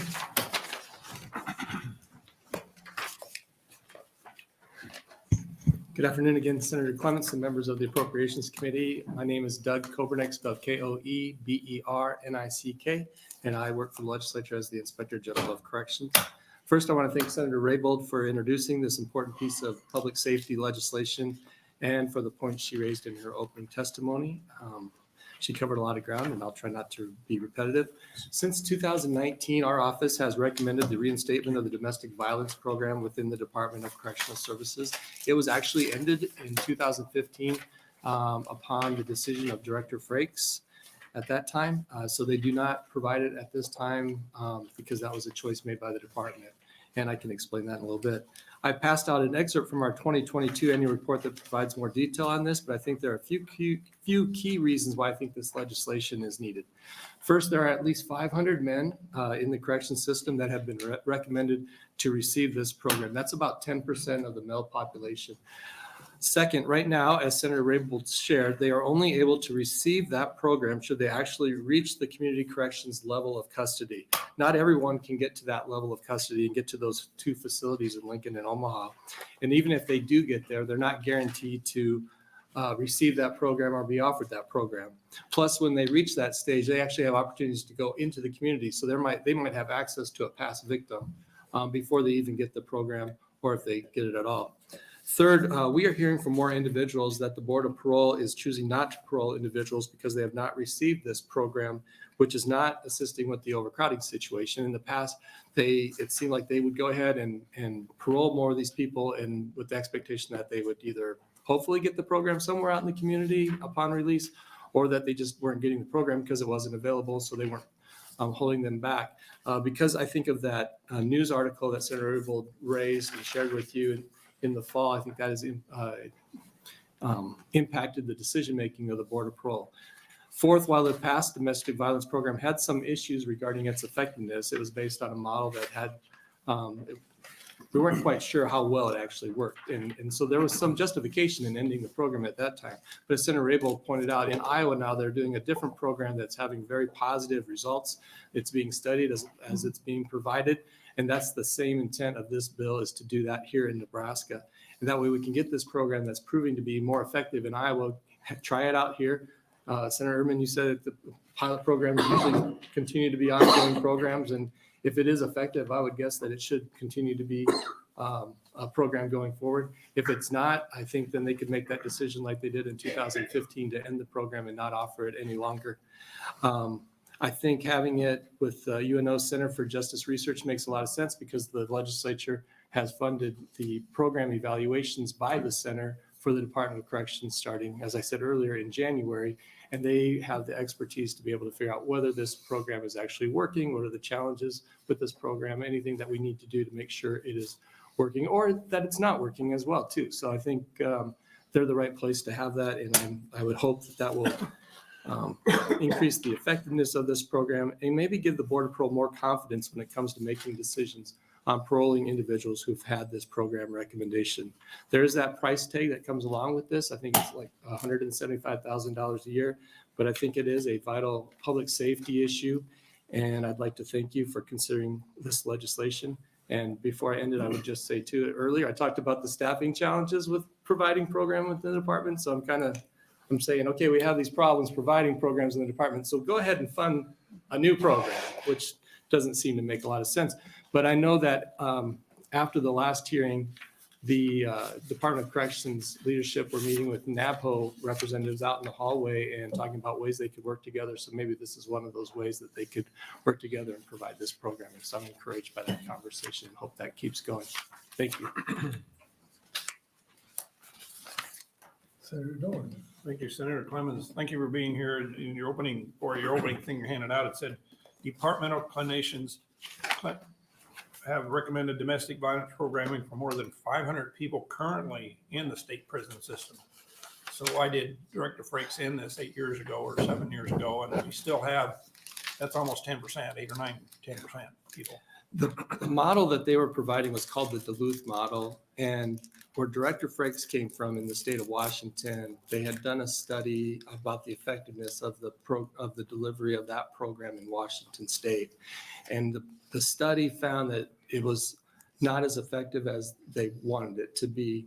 But the study also said that there's other programs out there that could take its place or could work together and maybe combine efforts to come up with a better program.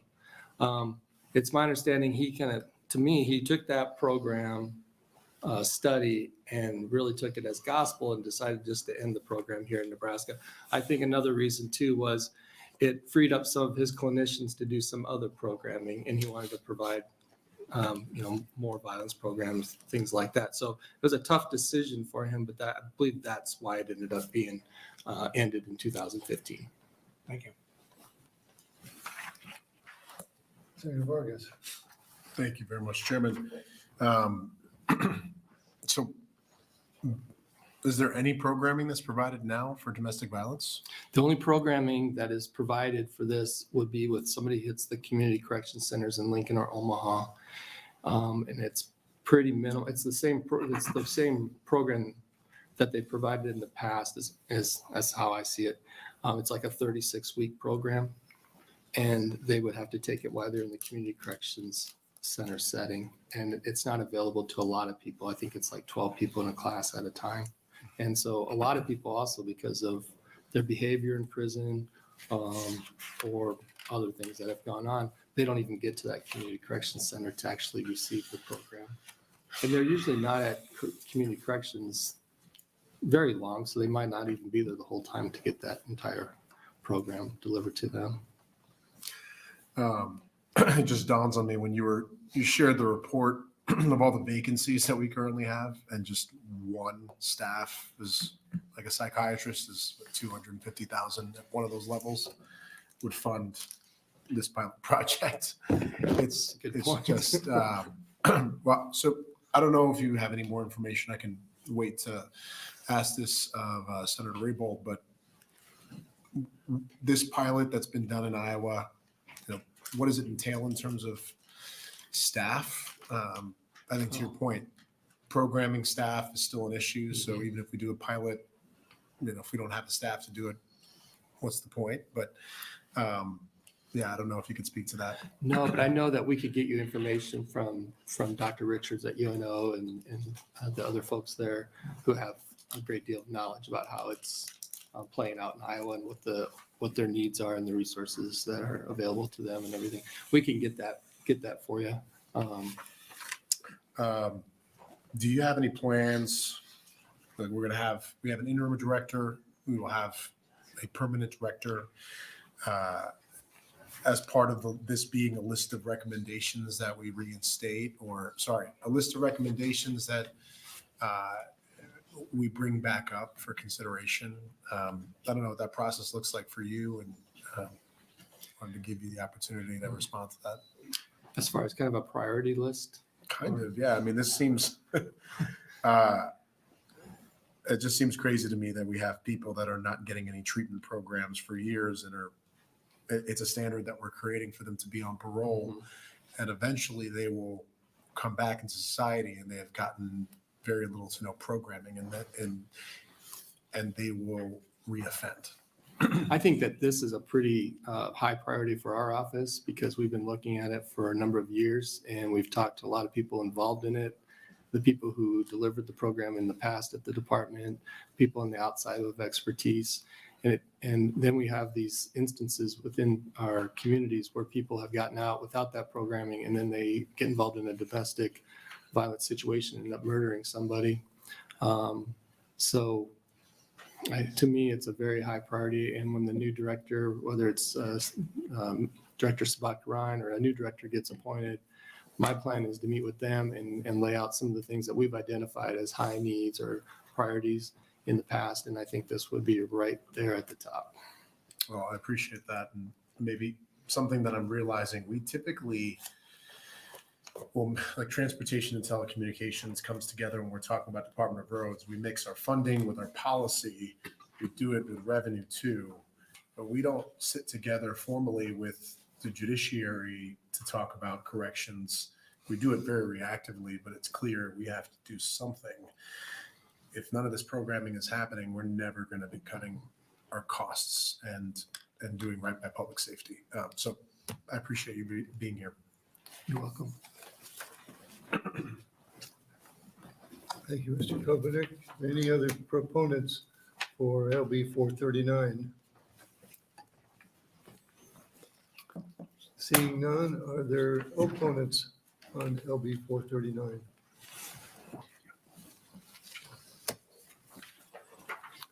Seeing none, is there anyone in the neutral capacity? Seeing none, Senator Raybould, you're welcome to close. Thank you all very much for listening to this testimony. I want to give you a news flash. The state of Nebraska and our legislature issues a lot of things that, guess what? The Department of Corrections does not implement.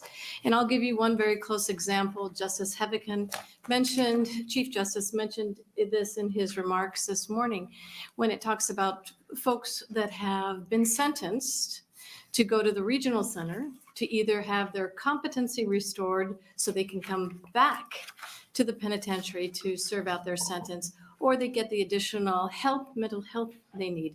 We're woefully underserved in that capacity. In the meantime, these individuals stay in our county jails. Chief Justice mentioned that as well. And they're staying in our county jails and they are not getting the treatment that they have been court ordered to receive. So they stay in the county jails anywhere from 90 to 120 to 180 days without getting the treatment that they are court ordered to receive. And so we have this tremendous amount of conflicts. Senator Vargas, you mentioned it very well. It is incredibly frustrating to see that we are not diverting funding and attention to programming, to implementing the resources we need, not only with mental health services. So we talk about building a new jail facility that's $300 million. What we really should be doing is adding on to the regional center, another expansion. Yes, the psychiatrist starting salary, if we want to get another psychiatrist there, it's $250,000. We have to come to a point where we realize and recognize and fund the appropriate channels of making sure that these people do not stay in our penitentiary without getting the programming they need. We know that they're going to be released. We have probation and parole, and then we're not funding the programming and providing the staffing. I understand that we have a workforce shortage, but we're not funding and providing the programming they need so that they actually can succeed as they re-enter our community. So to me, it's a failure of where we talk about it. The policy is not matching the funding and the funding is not being executed appropriately. So we allow these individuals to succeed. They're going to be back in our community. Why aren't we funding the programs that we know are successful? And we certainly know that Dr. Zarling is certified and qualified to administer these programs. I don't know how they're going to execute it. I know they're working out the details, but all I can say is as I look at this stuff as a business person, this is money well spent. I know you probably hear that day in and day out. You're on appropriations, so you're getting a tremendous amount of ask, but in the whole scope of things, the $175,000 is a lot cheaper than paying for a psychiatrist, which I certainly would support doing to help facilitate. But the important thing is there's conflict. It's court ordered and we're not delivering. And so, I think we can do a lot better. Thank you. Thank you, Senator Raybould. If the Appropriations Committee were to ask the department to find within their budget the space for this without additional general funds and stretch to meet this important requirement, but do it with the funds they already have, is that something you'd be amenable to? I certainly would be amenable to it, but I don't know if they would actually do it. Do you believe they would do it? I guess you can. I'm not supposed to ask you questions. I apologize. I would certainly be so hopeful that they would actually execute on that. But so far, when we dictate these things that should get done, I see a lack of execution. Something has to be in the form of a question too. It can't be a statement. Senator Vargas? Like I heard Senator Dorn said. So it's okay for me to respond with the question. I don't think it is, but. It's a little bit on the same lines and just technical side. I guess to Senator Erdman's point, we do people create a lot of pilot programs. If it really intends to be a pilot, you'd be willing to put in a sunset on this. I don't know if 2 years is even enough. Maybe it's 3 years. I don't know, but putting a sunset will end it. And then putting some language that requires them to report to us, because That's good. Usually we'll ask them, but we don't always get those reports. Or maybe if you're contracting with an academic institution, whoever they may be, they have to submit a report to the committee and to the legislature so we can follow up. I think that is a very reasonable request to have the data submitted to Appropriations and to share that data with the Department of Corrections, because I know that they would be eager to see that a program succeed. And a sunset too. I am big on sunsets as well. urban. So I think that's a very reasonable request. Thank you, Senator Raybould. Thank you all for your time. Appreciate it. We have position comments. We have one proponent comment for the record. That will conclude the hearing on LB 439. We'll open the hearing for LB 554. Welcome, Senator John Cavanaugh. Good afternoon, Chairman Clements and members of the Appropriations Committee. My name is John Cavanaugh, John-Cavanaughh, and I represent the 9th Legislative District in Midtown Omaha, and I'm here to introduce LB 554, which appropriates $2.1 million to the Commission on Public Advocacy from general funds. And actually, I had a handout I wanted to make sure everybody got.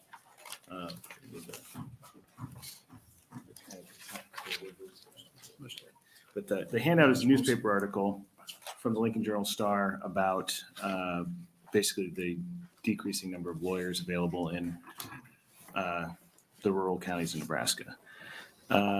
I brought this bill as a companion bill. I brought this bill and its companion bill, LB 555, as a result of an interim study in this committee, LR 396, to examine the possible solutions to funding on the Commission on Public Advocacy. You heard from the commission earlier, so I won't rehash much of what they said there. The Commission on Public Advocacy serves a vital role in our criminal justice system, but it's funded through court fees, which have slowed in recent years and have not been able to adequately meet the commission's budgetary needs. LB 554 presents a potential solution to these funding challenges, shifting the funding to the Commission on Public Advocacy to the general fund because the commission is essential to providing a vital function of government, providing for the constitutional guaranteed right to effective counsel. It is reasonable that they should be funded through general funds and not from court fees. Ultimately, I brought 554 because I believe strongly in the Commission on Public Advocacy, and I believe we need to find a sustainable funding solution, but also because I'm opposed to further increases in court fees, which decrease access to justice. I want to thank the committee for your time and consideration. I'd ask for the Appropriation Committee to positively favor this bill and be happy to take any questions. And I guess I should say, I did have another handout, but this is the list of all the court fees. Right, all of the different court fees for all the different things. And this is a, 22-page document. That's all the different fees you pay in different courts. And the Commission on Public Advocacy is funded from the Indigent Defense Fund, which is currently $3. So you can just pick one of these ones. So we'll say guardian and conservatorship costs a total of $44 in court fees. $3 of that comes from the Commission on Public Advocacy. You might have a conversation about whether we should increase court fees to adequately fund the Commission on Public Advocacy. What it would take to get them to the level they need to be would to take that from $3 to $9. So just in guardianships and conservatorships, you would end up taking that from a $44 court fee to a $50 court fee. And we're facing this problem in all of our court fee funded programs. There are a whole bunch of other things that are funded through court fees as well, and they're all seeing a similar decrease in the amount of money that they're having come in as a result of these court fees. So court fees are not a sustainable way to fund things. They're not a reasonable way. They're going to continue to decrease. So it's going to, one, if you increase court fees, you decrease access to the courts and to justice for a whole bunch of people who are barely able to get access currently. And two, you're going to have to continue to increase the court fees year over year. So I'm here to suggest that we take the Commission on Public Advocacy and we fund it entirely out of general funds and shift the court fee that they're currently getting to another source, which is what 555 does. Obviously I'm open to other suggestions and ideas, thank you, about what's the right thing to do here. But ultimately, I just feel strongly that we need to be funding this. And you can see from that map, one of the reasons, and again, I don't want to belabor all the points, you guys, I'm sure you heard about the commission and all the great work they've done, and you'll hear from a few probably behind me. But there aren't a lot of lawyers in rural Nebraska, and when somebody commits a serious crime in rural Nebraska, we need to bring in an expert to defend those people for a number of reasons. One is the Constitution demands it, but two, it's going to cost us a lot of money in the long run if we don't do it right the first time. And so this is a statewide concern, which is why the senator from Douglas County, who the commission generally does not represent cases in Douglas County, is bringing this bill. That's how important it is to all of Nebraska. So I'd take any questions. Senator Dover? Yeah. You stated that court fees are continually decreasing. Could you explain why that's happening? So the set dollar amount, so the $3 amount, $3 used to bring in, say, $1.9 million. But because the number of filings is down, $3 on every filing now brings in about $700,000. So the total number of filings is going down, which means the court fees we're collecting is going down. And that's a result of some of the positive work that we've done. You heard the Chief Justice talk about today, but all the problem-solving courts and alternative courts. Those are things we want. We want to have people not going through the system and not using it if they don't need to. But what happens, the byproduct of that is we decrease the number of court filings and therefore the amount of dollars we bring in through that. Can't we simply add the fee to the other filings and the other alternative courts? Well, that would be, a lot of those folks don't actually go through court. So that's why they don't get charged a fee. So we'd have to create a whole new structure where we're charging people outside of the court system, and then it wouldn't actually necessarily be court fees, I guess. I don't know if the word would be diversion, but if someone's going to not have to go to court, couldn't you add a $3 or $4 or $5 fee to that? Then, I mean, if you're circumventing the system and it needs to be funded and they're benefiting the fund, why can't we have whatever direction they're taking, there be a $5 fee, call it whatever you'd like? Well, in terms of things like diversion, I would probably be opposed to adding a fee on top of that. There are already costs associated with participating in diversion. And the idea of diversion is we want to encourage people and lower the barrier to participation, because what happens in diversion is you go through kind of like probation before disposition, and we want people to do that. We don't want them to not do that because they don't have the fee, right? And so I would probably be opposed to raising that fee, because it would have an adverse effect on a positive thing that we want to have happen. I guess specifically then, you're saying that why are the filings down? And you said they're going to alternative courts. Is that correct? Basically, there's just fewer number of cases being filed in the court system. Because? Well, part of it is alternative courts. Part of it is people are not necessarily availing themselves of the court system as much for a number of other reasons. I guess I can't tell you all of the reasons because there are so many. Like, I can point to this. These court fees come from divorces, from small claims, from civil, from guardianships, from criminal cases, from traffic cases. So there's just all kinds of number of things that these fees are coming from. And so all of those filings are down. And so they may be, civil ones are going to be down for a different reason than criminal ones are going to be down. Thank you. Senator Dorn? Thank you, Senator Collins. Thank you for being here. And I had some of the same questions Senator Dover had here, but we keep hearing about how busy the courts are. So that should tell you that we almost have more filings because we're down. If we went from 1.9 million to down to 700,000, that was a 60% decrease, roughly. That was over a 50% decrease, maybe a 70% decrease. And yet we're hearing how busy the courts are. And I guess I'm trying to understand too, like Senator Dover here, why that tremendous decrease? So the courts are still involved in some of these. I guess I'm not here to defend the courts themselves, but the courts are still involved in problem-solving courts and diversion. So it still takes up time. Diversion in Douglas County, which is where I practice, takes a whole Thursday afternoon. They spend. But they're not paying this $3 fee. Not necessarily, no. As long as the case gets resolved, gets dismissed, you're not going to charge that fee. Okay. And that's one of the reasons you encourage somebody to go through diversion. And part of the reason they go through diversion is to obtain that dismissal. And so we charge fees we only charge fees on cases that have a disposition. And so if you come to court and get it dismissed, but those people are still paying $120 to the Safety Council to go through that diversion program. And so if we start tacking more fees on top of that to pay for these other things, I would be afraid we would have folks just not doing that. Do you happen to know why they originally came up with this $3 fee, what they did to end up funding this? So the Commission on Public Advocacy, and again, probably have Mr. Pickens behind me, maybe would give a better picture. But what happened was we had smaller counties well, Rulo, I think is the example. And they had a bunch of homicides down there and it basically almost bankrupted or did bankrupt the county. And so they said, well, we need to create a system to have this sort of professional class of attorneys to come and represent these cases.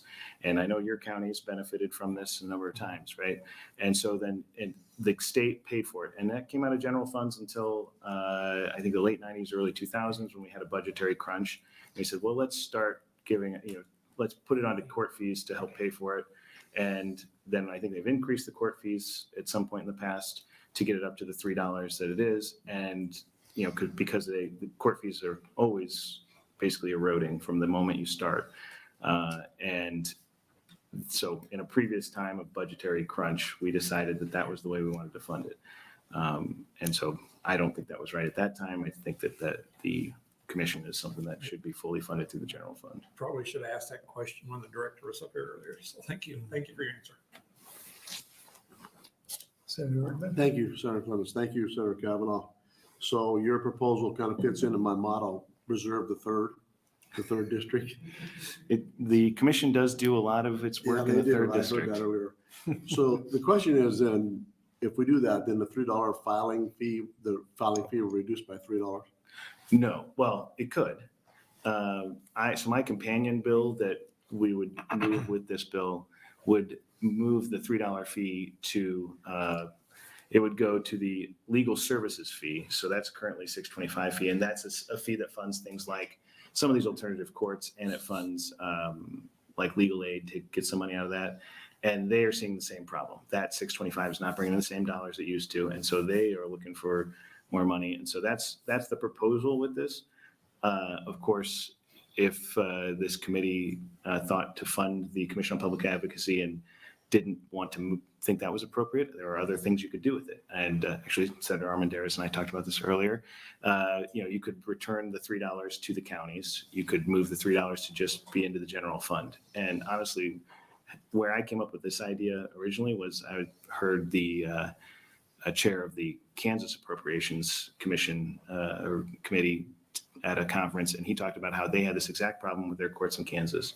And what they did was took all court fees and just put them in a general fund, and then just said, well, how much is it going to cost us to do this? And then they appropriated it.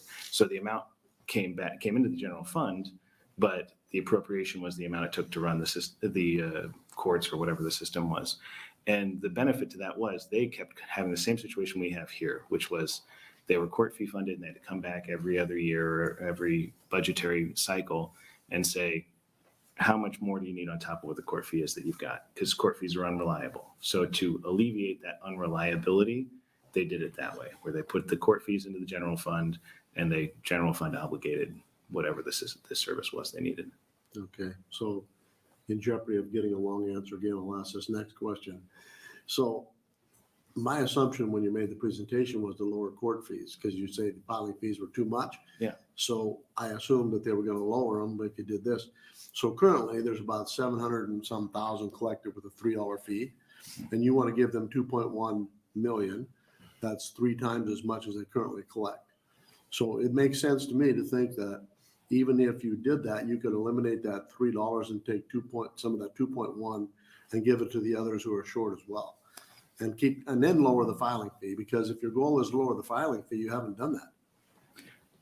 Well, we don't, in answer to your question, I guess baby steps, Senator Erdman. Go ahead. If it were just up to me, I would probably eliminate the filing fee. But I understand that there are other people who don't want to do that. And so I'm here trying to make sure that we meet our obligations, which is to fund this organization, and then address the other issue of what we do with the filing fee at maybe a later date. But isn't it true you're coming to us and asking us for more money? We may make the decision for you. I'm just here to present my side of the argument, and you are entitled to make your decision based in that context. All right, thank you. All right, thank you, Senator. Thank you. And with that, are there other proponents for LB 554?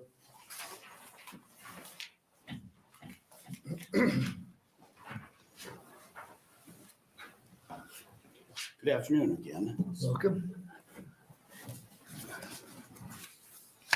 I can't talk without my outline. My name is Jeff Pickens, Jeffpickens. Again, I am Chief Counsel for the Nebraska Commission on Public Advocacy. As you heard, there was a legislative resolution 396, and there was a hearing last October. The handouts I gave you for our budget apply equally well for this hearing, if you can consider those. The legislature created the commission in 1995 to provide property tax relief to counties that are required to provide legal counsel to indigent defendants charged with capital murder and other serious violent felonies. Since 1996, the commission's lawyers have tried murder cases and other serious violent felonies throughout the state. We've also handled appeals and post-conviction proceedings. We've handled over 1,500 cases in 72 counties. We've represented 185 defendants who are charged with murder in 53 counties. We've handled 13 cases in which defendants were sentenced to death. We provide our services at no cost to the counties. That is how we provide property tax relief. I cannot estimate the amount of property tax relief the commission has provided since 1996, but it surely is an enormous sum. We are funded by a $3 indigent defense fee, as you've heard. It's charged in most cases that are filed in Nebraska state courts. That fee has not seen an increase since 2005. As you heard previously, from Senator Cavanaugh, case filings have been declining every year since 2008. So is our revenue. As you heard in 2008, 2009, our annual revenue was almost 1.3 million. In 2021, 2022, it was less than 750,000. Again, we predict a 6% decline each year for the next few fiscal years. You've heard that we have had to draw on our cash fund to pay expenses. It was 1.2 million in 2014, 2015, and only 15,000 in fiscal year 2020, 2021. For the last several years, I've testified before this committee and warned that it was only a matter of time before the commission faces an existential crisis if we do not receive additional revenue. We've been in that crisis for the last few years. Again, thanks to members from this committee and the Judiciary Committee, we got supplemental funds in 2021 and 2022. Without those funds, we would have been forced to significantly reduce our staff. As you've already heard, since last May, we've been down one lawyer, from 6 lawyers to 5 lawyers. We're unable to replace that lawyer because of inadequate funds. LB 554 appropriates $2.1 million from the general fund to the commission for the next 2 fiscal years. $2.1 million annually for the next 2 years would allow the commission to rebuild, to return to the number of full-time employees we had initially, and to add 1 lawyer to meet the demand for our services. I want to thank Senator Cavanaugh for bringing LB 554 and for his support for the commission. As I said previously, Governor Pillen's office has advised us that the governor prefers the legislature adequately fund the commission through the indigent defense fee. So we asked Senator Kaye to introduce a bill to increase the indigent defense fee. He agreed, and his bill is LB 767. It increases the fee from $3 to $8. The Commission on Public Advocacy desperately needs additional funding, and we really don't care whether it comes from an increase in the indigent defense fee or from the general funds. If the commission does not receive additional funding, we will not be able to replace lawyers as they retire or otherwise leave the commission, and we will not be able to provide the same services we've provided for the last 27 years. With fewer lawyers, we will be forced to handle fewer cases. The financial burden will then fall back onto county property taxpayers, and Nebraska's smaller counties will suffer financially when they have to pay for court-appointed lawyers and other defense services in murder cases. I'd ask you to advance LB 554. I think I can answer most of the questions you asked Senator Cavanaugh, and I welcome any questions. Senator Armendariz. Hi, thanks again for being here for this one. I want to go to you keep saying this lowers property taxes. So you're saying that the counties would have to pay through property taxes for these defenses. Should we not fund it and you not have the court fees funding it? I'm sorry. So the court fees are currently funding it? Yes, that's And right. if we do not fund it through the general fund, That's right. then it Except for would the fall last 2 on years. property taxes Okay, of so those counties to fund it. Right, so we were created in 1995 to provide property taxes. Senator Cavanaugh spoke about the problems in Richardson County. They had the Rulo cult murders in the 80s, and then the Boys Don't Cry murders in the 90s. And were required to hire lawyers from Omaha and Lincoln, and that nearly bankrupted the county. And that's why the legislature created our office, to have a stable of lawyers who could go out and do these cases and save the county's property tax money. Okay, so were those defenses funded with property taxes in Richardson County? Yes. The Rulo murder? Yeah, the county actually had to take out a loan. So the property taxes currently funded it at that time in the At that- 80s and that's 90s. right. And then if we would fund this through general funds, would that provide property tax relief for Douglas County? Yes, and actually, we take cases in Douglas County. Initially, we weren't getting many appointments there, and I don't know the reason, but there was a lawyer who served on our commission as a commission member, sort of a board of directors, who became a district judge and started appointing us there. And we've done some very expensive cases in Douglas County, saved Douglas County a lot of money. Most recently, we took over the Anthony Garcia case. He had court-appointed lawyers. I'm sorry, not court-appointed. His family actually retained lawyers from Chicago. They had no idea what they were doing. They created a big mess, and then they ran out of money, and they asked to get out. The Douglas County attorney asked the judge to appoint my office to take over the case. We came in. The judge was in a hurry to get this case going and didn't want long delays. I put 3 lawyers and a paralegal on the case to let the judge know we'll do this as quickly as we can. We at that time, Mr. Garcia had not been talking to his lawyers for a significant period of time. He's significantly mentally ill, and at that time was not being properly medicated and stopped talking to everybody. He refused to talk with us when we came in. We had to hire a psychologist to do a forensic psychological evaluation, and typically the psychologist will talk with the person and get the history. And Mr. Garcia had a lengthy history that he couldn't tell us about because he wasn't talking. That evaluation cost us $50,000.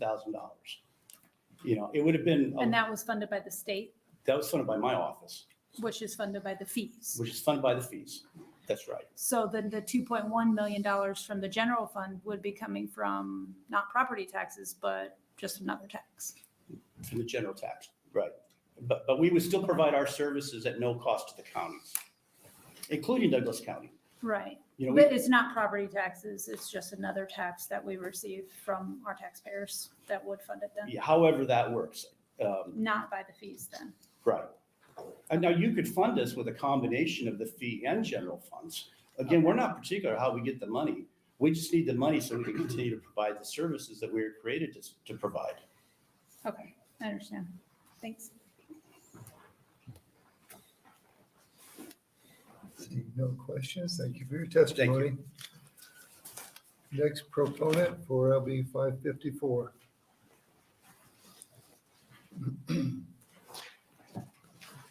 Good afternoon, Chairman Clements and members of the Appropriations Committee. For the record, my name is Elaine Menzel. That's ELAINE-MENZEL. Here today on behalf of the Nebraska Association of County Officials, here in support of LB 554. We would like to express our appreciation to Senator Cavanaugh for introducing this measure, and also to Senator Kay for introducing LB 767 that has also been introduced. We will also be appearing in support of that. We find it important to support the commission and its work, and has been described to you. The underlying purpose is essentially shown in the legislative intent of, well, I could cite the statute, but I won't. I'll just go ahead and read that subsection of the section. Property tax relief in the form of state assistance to the counties of Nebraska and providing for indigent defense services will also lessen the impact on county property taxpayers of the cost of a high-profile death penalty case, which can significantly affect the finances of the counties. Information that's going to be passed out to you includes a chart that shows each of the 93 counties, and it shows that each of your districts has at least one, if not more, counties that have utilized the services of the Public Advocacy Commission. Senator Armendariz, you were asking about RULO and about whether that was property tax funds. At that time, they were unable to use the services of the Public Advocacy Commission because they were in part the basis for the creation of the commission itself. So that kind of prompted the acknowledgement that hopefully something could be done on behalf of counties. Mr. Pickens is unable to provide you a number for purposes of property tax relief that we have received through the years as a result of the creation of this commission. I don't know that I can do any better, and this is just an assumption on my part, but just if you were conservatively taking the estimate that each of the cases of 1,500 would equate to about $100,000 in defense work, that would be about $150 million through the course of the years. So that would be significant. And Senator Cavanaugh mentioned that if we had a savings to some extent, that the money would come back to the counties. And of course, I will never say no to that. But on the other hand, we would just be glad if you would continue to fund this so that it's to the degree that is appropriate for indigent defense to the individuals that use it. So with that, if there's any questions, I'll attempt to answer them. Senator Raybould. Thank you, Senator Clements. Thank you, Ms. Menzel, for being here. So if one of these two, we don't need both of these. If one of these passed, the other one would not be needed. Is that correct? I would probably not, from based upon earlier testimony. It's going to be perhaps the idea of how you would prefer it to be funded, meaning court fees versus general fund. But there also could be a combination of the two efforts with respect to complementing, with the, rather than enhancing the amount of the court fees, you could use a portion of general funds. So Senator Kay's bill takes from 3 to 8. That is correct, 3 to 8. And so if we did Senator Cavanaugh's bill, 2.1 million, we wouldn't necessarily need to raise the fee at all. In fact, we may be able to eliminate the fee to $3. Possibly. I don't have the figures in front of me, but. Okay, thank you. Senator Dorr. Thank you, Senator Clemens. Thank you for being here. I guess mine is a question on the handout that you gave out with all the cases, and it says number of cases handled by NCPA. So that's the total one since they've started? It is. It's since 1995. We got that information from the Public Advocacy Commission. And so we presented that information. That information was also provided to the committee at the October interim study. So as you'll see, Gage County has roughly 91, as I recall. So But you had 1,500, they've had 1,556 cases. just over that, yes. Over 50 a year. Yes. They're doing, okay. Seeing no questions, thank you for your testimony. Thank you. I appreciate your time. Other proponents for LB 554?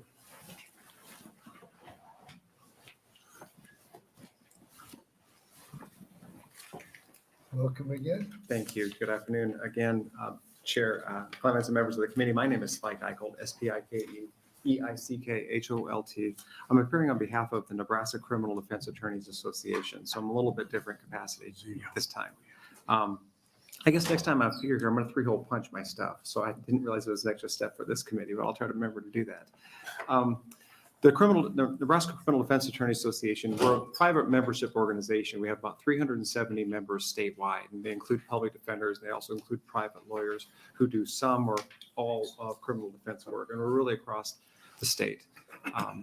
And actually, some of our members are people who work in the Commission on Public Advocacy. But we are here today to support this bill because it does provide for a meaningful financial commitment from the state's general funds to the Commission on Public Advocacy. You've heard about the history of the commission. I just wanted to speak to it in a slightly different angle to talk about why this agency is of value to this state and why the committee should invest in it. And we would respectfully suggest with general funds.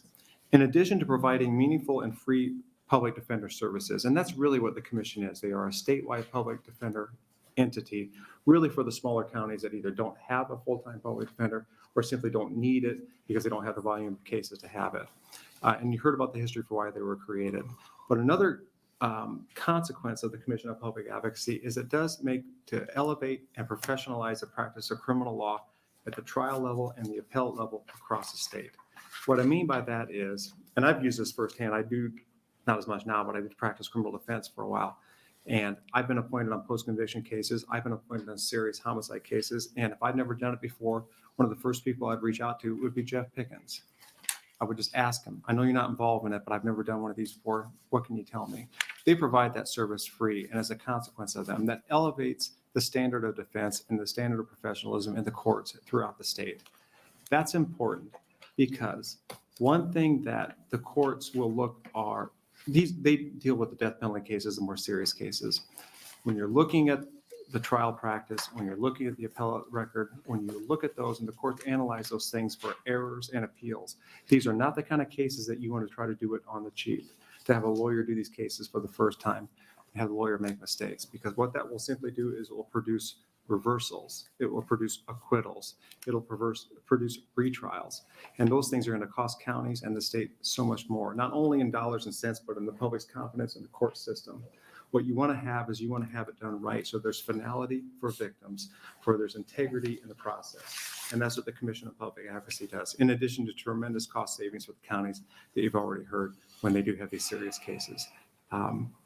So we would encourage this committee to support this bill, and I'll answer any questions if you have any. Senator Busher. Thank you, Spike, for being here today. You've been around this issue for quite some time.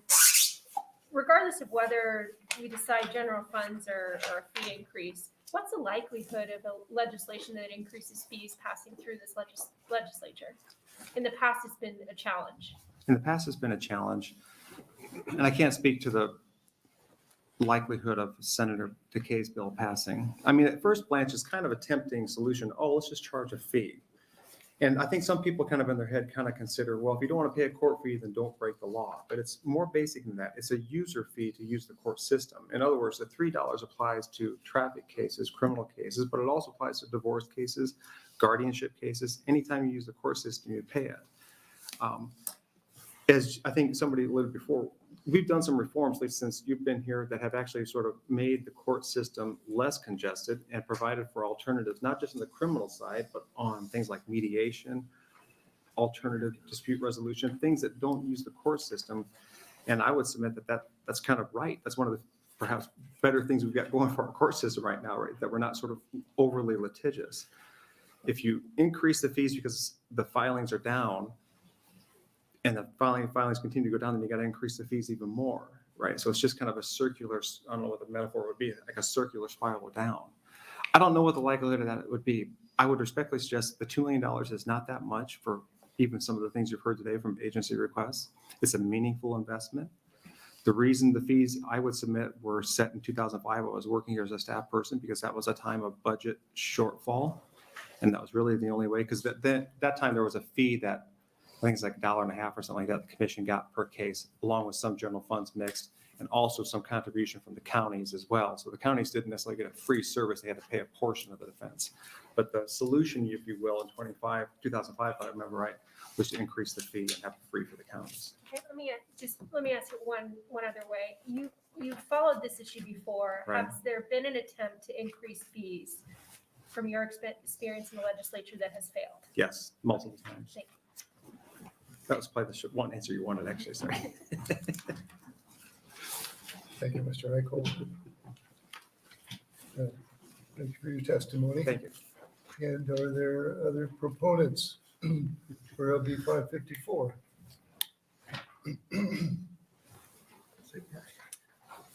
Welcome. Good afternoon. Senator Clements and members of the committee. My name is Elizabeth Neely. I'm the Executive Director of the Nebraska State Bar Association, and I'm here today in support of LB 554. Just outcomes in the criminal justice system require capable counsel both for the prosecution and the defense. The commission was created in 95 to provide legal representation to indigent defendants charged with first-degree murder and serious violent or drug-related felonies. As you've heard, the commission was created in part as a way to provide property tax relief. Prior to establishment of the commission, a small county could go broke covering legal fees associated on just one capital case. The commission is currently understaffed, and without an increase, the commission will have to further reduce the services available, thereby increasing costs to counties. Yes. Did you spell your name? I'm sorry. My last name is Neely, Neeley. First name Elizabeth, Elizabeth. Thanks. Sorry about that. Yep. These are complicated cases. The stakes are high. Having a commission on public advocacy also helps to ensure that the lawyers providing representation in these cases are well-trained and experienced. Because if quality representation is not provided on the front end, counties can expect a claim of ineffective assistance of counsel and incur additional legal fees. I have disseminated some maps produced by the Nebraska State Bar Association. The one on the top is the current or 2022 data showing that those red counties are 12 counties in Nebraska without access to a lawyer, and there are 18 others with 3 or fewer. We have recently projected that in the next 5 years, if the numbers of lawyers reaching retirement age are not replaced, those numbers will increase to 18 counties with no lawyers and 32 with 3 or fewer. Simply put, there are some areas of the state where there are simply no lawyers available to competently handle these cases, and we need the commission to fill that role.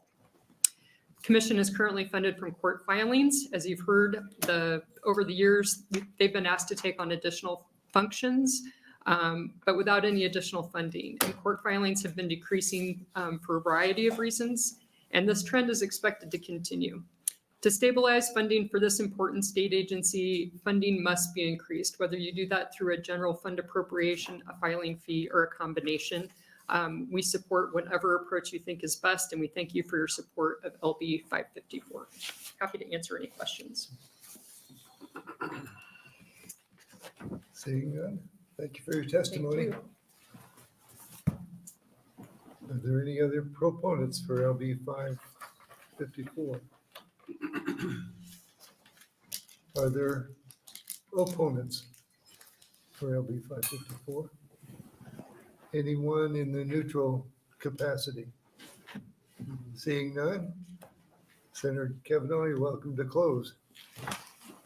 Thank you, Chairman. And well, first off, I think the phrase Mr. Eichholt was looking for was a vicious cycle, which is where things continue to spiral down. And the nature of that vicious cycle is the 6% decrease. That's a 6% decrease in filings. So even if you increase the fee, it's going to start going down 6% a year is what Mr. Pickens said there. And that's why court fee-based funding for this is not a sustainable model. And we could go through all of the different types of court fees that are on here and the things that Mr. Eichholt pointed out, that it's not just criminal cases, it's civil, it's divorces, it's small claims. But I wanted to address Senator Armendariz' question about how this is kind of, you were kind of hitting on the idea of, does it matter who pays for it, right? So this is an economy of scale sort of situation where you can look at the maps and see there aren't a lot of lawyers in these rural counties. It becomes expensive. And then if you look at the handout that Ms. Menzel, I think, did I pronounce right? Menzel handed out from the lists off the number of cases, but it also tells you how much they're paying, or each of these counties are paying hourly for court-appointed counsel. And so you can look and see, obviously, Douglas County pays $80 an hour for a felony case, but these rural counties are paying $100 an hour. And that's because of the proximity to lawyers and the availability of lawyers and things like that. But what happens when you have a case like you heard about the Richardson County case where they cost millions of dollars to the county, those were all court-appointed hourly lawyers. You hear about cases in Gage County where the commission has been appointed to represent one person and the other person had to get individual court appointment, and that costs hundreds of thousands of dollars. And the commission does it for less because they have a professional office that's doing this full time and they're not charging on an hourly basis. So there is, in that regard, the county is paying that, the amount the county paid out is actually, in that case, in Beatrice, I think the county paid out more money than it cost the commission to do the same job. And so there is an efficiency there, that we're saving that money, and that is the amount, however much the county saved is a savings for property taxpayers. And what the commission really does, as Mr. Eichel pointed out, is the professionalization of this, and allows for counties to not have to save money or to borrow money for these unexpected expenses. It allows the state to have this professional class of lawyers who can come in and do this when it becomes necessary, and the county then doesn't have to worry about that fact, that they're going to have to find a way to pay for this after the fact for something that was unplanned. So I would certainly suggest taking a look at the list here of all of the counties that have represented, but I would definitely take a look at their court appointment costs, because when you have to appoint somebody rather than hire the commission, that private appointed attorney is going to cost a lot more per hour than the commission is going to cost the county. Because the commission is not going to cost the county anything. So then the commission is going to cost to the state. But I can't stress enough that the reason I got involved in this, and Senator Wishart's question, have fee increases failed before? Yes. And I have opposed them historically. And that's why I ended up bringing this, because I believe in the commission, but I'm opposed to court fees. And so I will continue to oppose increases in court fees. I would love to decrease court fees, Senator Erdman, but I'm just trying to do one thing at a time here. And so I believe in their mission, but I'm against court fees, and I would probably oppose any proposed increases in court fees going forward. So take any questions. Senator Erdman? Thank you, Senator Clements. So, thank you, Senator Cavanaugh, for your explanation. So I'm going to ask you the same question I asked Ms. Menzel. So if you had your choice, which one of these bills you want to pass, yours, 554 or 767? I'm going to assume 767 is Senator Decay's bill. It raises the fee from 3 to 8. Well, no, I'm in favor of my bill, and I probably will oppose that bill. Okay. So if your bill, if we would see to it that we could appropriate 2.1 million, would you be in favor of reducing the fee? I would be in favor of reducing the fee. I'm not at this moment advocating for doing that. But you would be in favor of that. That'd be because you said in your testimony you're in favor of reducing fees. I am. So you can't have it both ways. Well, I'm not currently proposing reducing fees. I understand that. But I'm trying to get us in a position where we can reduce the fees. So I'm trying to figure out how to support your bill. I would love to have you on board with that philosophy. Okay, thank you. Senator Vargas? Would you be, sorry. It's okay. I mean, we can have it both ways in some ways. Look, you can keep the fee the same way it is, right? We can keep the fee at $3. Nothing changes. Nobody's increasing it. We don't have to fund the 2.1. I'm not saying that there's not they wouldn't benefit from hiring more attorneys, but you'd be in support of if we did $800,000 plus the existing $3 fee, which gets them close to what, that'll $1.5 million in terms of overall, and their request is 1.2, 1 point something like that, right? Like, then we won't have to eliminate the fee, and we wouldn't be funding the full 2.1. You'd be okay with that, right? Well, yeah, my desire, I suppose, the reason I brought this bill is to get us off of this conversation where we're constantly, because we're gonna have to come back and have this conversation again in 2 years if we don't make this shift in how we do this. And so I think it's important that we shift to funding the entire operation of the commission to general funds, and whether the legislature as a whole, because ultimately the elimination of the fee kind of rests in a different committee and on a different bill, which is why I brought that other bill. But I would personally be in favor of eliminating all court fees and appropriating money for everything. But I'm not proposing that here because I know not everybody, that there's not a groundswell for that philosophy. But yeah, I think the work here is important enough that a compromise solution is at least in line. Well, I appreciate you bringing this. I think the current amount is a lot, but one thing for the record for everybody, they are saying yes to murder cases and saying no to other cases. So this is not, it's all they need. It's what they're currently utilizing, and they have to say no to a lot of other types of cases. So they could benefit from more. I'm not saying it, but it is what they requested in terms of their current budget. So thank you. I agree with that. Senator Armendariz. Thanks, Senator, for outlining that efficiency picture for us. It's less expensive to have a lawyer in Douglas County than it is for some of the counties to hire a private attorney. That is helpful to understand that.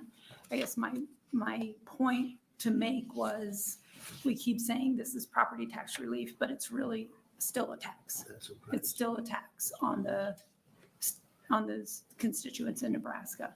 They're still paying a tax to support this service at $2.1 million in your proposal. And to Senator Vargas, and you and I discussed privately, if we keep the $3 fee, it at least somewhat offsets that 2.1 million that we're asking taxpayers to support.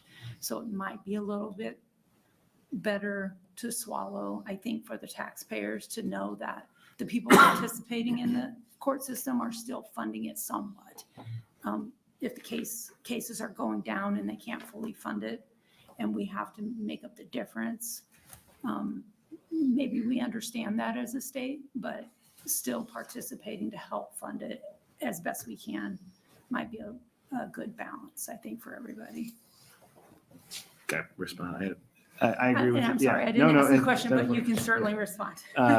So yeah, I agree with that. And as I think Mr. Pickens and maybe Mr. Eichholt said, the bill that originally created the commission was called the property tax, whatever, relief bill.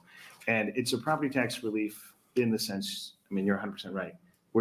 It's paying for it out of income tax and other state taxes rather than property taxes. But one of the real values it brings aside from those economies is that fact that, say, Cedar County isn't planning to have defensive, a homicide every year, and so they don't budget for that. And so it's almost like insurance. The Commission on Public Advocacy is an insurance for homicide defense statewide for the smaller counties.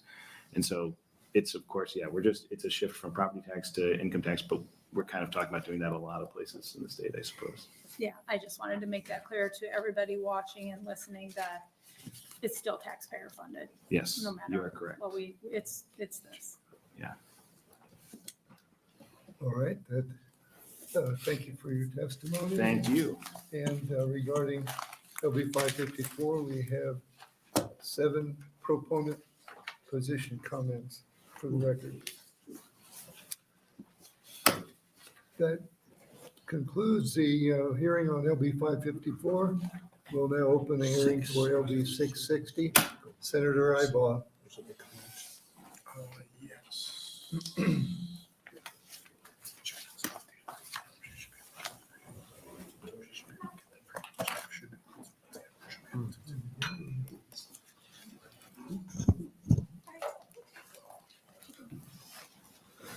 Welcome, Senator.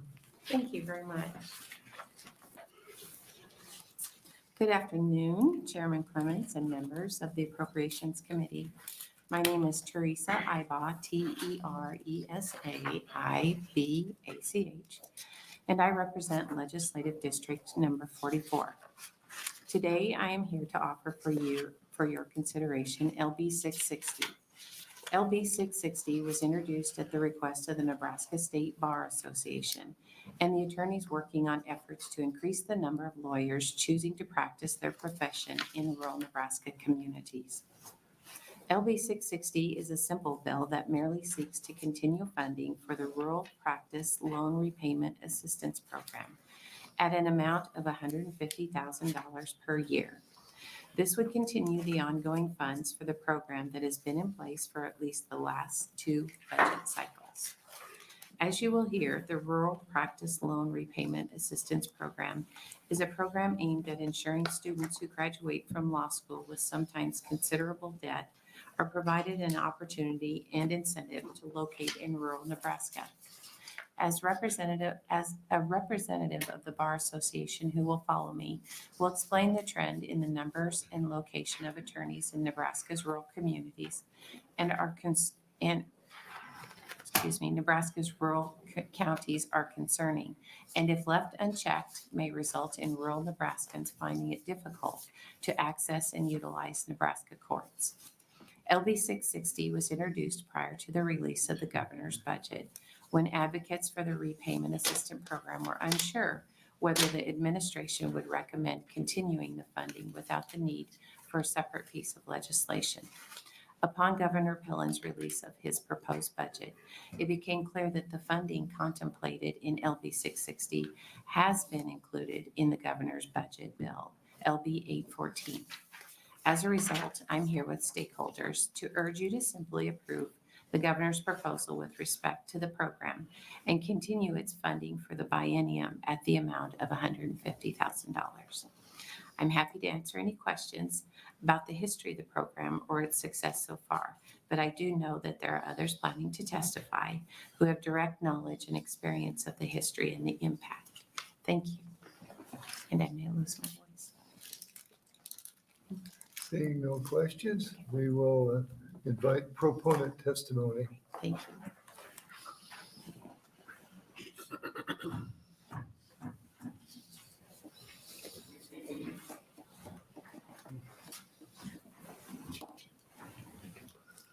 Welcome. Thanks. Good afternoon. My name is Elizabeth Neely, ELIZABETHNEELEY. I'm the Executive Director of the Nebraska State Bar Association and here today to support LB 660. In the last 15 years, the amount of law school debt that students graduate with has nearly doubled. So the American Bar Association now predicts that the average law school graduate has between $125,000 and $150,000 in debt upon graduation. In effect, students graduate with a loan payment between $1,400 and $1,700 a month, a monthly payment that is now being referred to as the house that they'll never live in.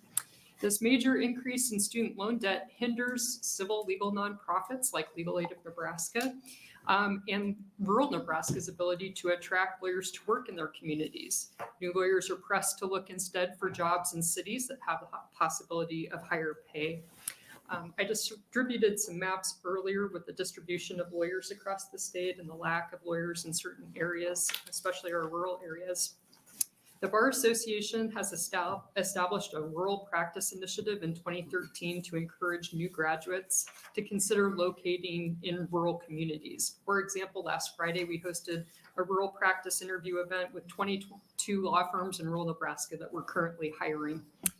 The NSBA views this bill as an important tool in attracting new graduates to rural areas, in ensuring access to legal services in these areas, and in keeping courthouses in rural communities open and investing in the future of our rural communities. In 2022, there were 34 lawyers that were provided financial assistance through this program. 6 are working for civil legal nonprofit services, providing services to low-income Nebraskans exclusively, and 28 are serving in rural Nebraska, either as public defenders or in some type of private practice. These lawyers are serving in communities like Alma, Beatrice, Beamer, Broken Bow, Shadron, Creighton, Gothenburg, Hastings, Holdridge, Loop City, McCook, Ord, Palmer, Pawnee City, Scribner, Tecumseh, and York. Several of them may have written to this Appropriations Committee to share firsthand account for how this impacted not only them, but the communities that they serve. Many states are struggling with this issue. Nebraska's multi-pronged approach is often heralded as the most progressive and impactful in the nation. We're very proud of the investment in addressing the need for lawyers in rural Nebraska that's been made by our law schools, our bar associations, and by our legislature through this program. Continued funding for this program is currently included in the governor's 2023 budget, and we thank you for your continued support of this program. I'd be happy to answer any questions that you might have. Senator Erdman. Thank you, Senator Clemens. Thank you for coming. So the 150,000 is the total amount in this fund, That's correct. and you had 38 participants? 34 in 2022. So the maximum amount that an applicant can receive in a given year is 6,000. So depending on the number of applicants, it's divided among the group of applicants. So it could change from year to year based on the number of people who have applied. So if you are selected, you get 6,000 one time? So there is the program rules really contemplate like an initial 3-year commitment that can be renewed annually thereafter. There is a maximum, so the most that a single person could receive in this kind of loan repayment is $42,000. But for example, in 2022, the average amount that was provided in support was closer to $4,800, not $6,000, because of the number of applicants. It was reduced. And that money is used for what? It is used to pay down the principal of the student loan. So it doesn't help reduce the monthly payment, but they're trying to kind of knock down the principal payment on these student loans. Are there students waiting to be enrolled in that program? I'm not sure what I under. Are there students, if we give this, we put this 150,000 in, there's a need for it? There is absolutely a need for it. So I think that there are probably more there are probably more lawyers out there that could benefit from this. And I think it could potentially grow, especially if our efforts, especially through the University of Nebraska College of Law, to attract more students from rural Nebraska to the law pay off. There might be an increased need moving forward. So is there a requirement for them to serve in a location of certain population? Through the grant program or the eligibility requirements, you have to live or serve a community with a population of less than 15,000 people. Because I noticed in your comments, none of those were in my district, so I don't have enough population to get one of those people in my district. What's your district? 47. Well, I think they would be eligible if you have counties. You don't have any now serving there. What counties are in District 47? There's 9 of them. Okay. They would be eligible too, though. If they're serving a county with a population of less than 15,000, they would be eligible to apply for it. Yep. Yeah, I don't have any counties of 15,000. Or less. They're all less. That's what I'm saying. The population has to be less than 15,000, not more than. But they're not required to go to certain counties. It just has to be less than 15,000. Correct. Yep. And just to be clear, you could also be eligible if you lived in Lincoln or Omaha and you worked for a civil legal service provider like Legal Aid of Nebraska. So you could still live in an urban area and be eligible if you're providing free legal services to low-income Nebraskans. Senator Armendariz. Hi, thanks for testifying again. Are there federal programs that offer loan repayment to attorneys? There are. There is the Public Student Loan Forgiveness Program offered through the federal government offers loan forgiveness for individuals who have provided 10 years of consecutive service to the public service, meaning a qualified nonprofit or a governmental entity. There is a lot of litigation nationally right now about the legality of some of these programs. And so there's not, in my estimate, a clear answer on whether that promise will be made. There is also some funding through some federal grants administered by the Nebraska Crime Commission specific to prosecutors in Nebraska that are providing that service to those two communities across the state. And could they participate in all of the programs available? As long as they do, as long as they live in the qualifying areas? They could, yes. Okay, thanks. Other questions? Seeing none, thank you for your testimony. Thank you very much. Are there other proponents for LB 660?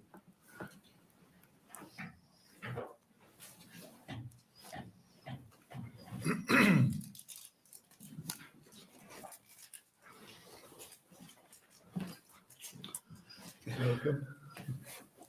The good news is I'm a short timer and you may never see me again. I know that's good news for you, arguably for me. My name is Jeff Pickens, Jeffpickens. I'm Chief Counsel with the Nebraska Commission on Public Advocacy. The legislature has tasked our office to administer several programs that seemingly have nothing to do with our mission. When the legislature tells us to do something, we do it. So we administer the Legal Aid and Services Fund, the Civil Legal Services Fund, and this loan repayment program. Mostly it's my administrative assistant who does this work, and then I do some work on it as well.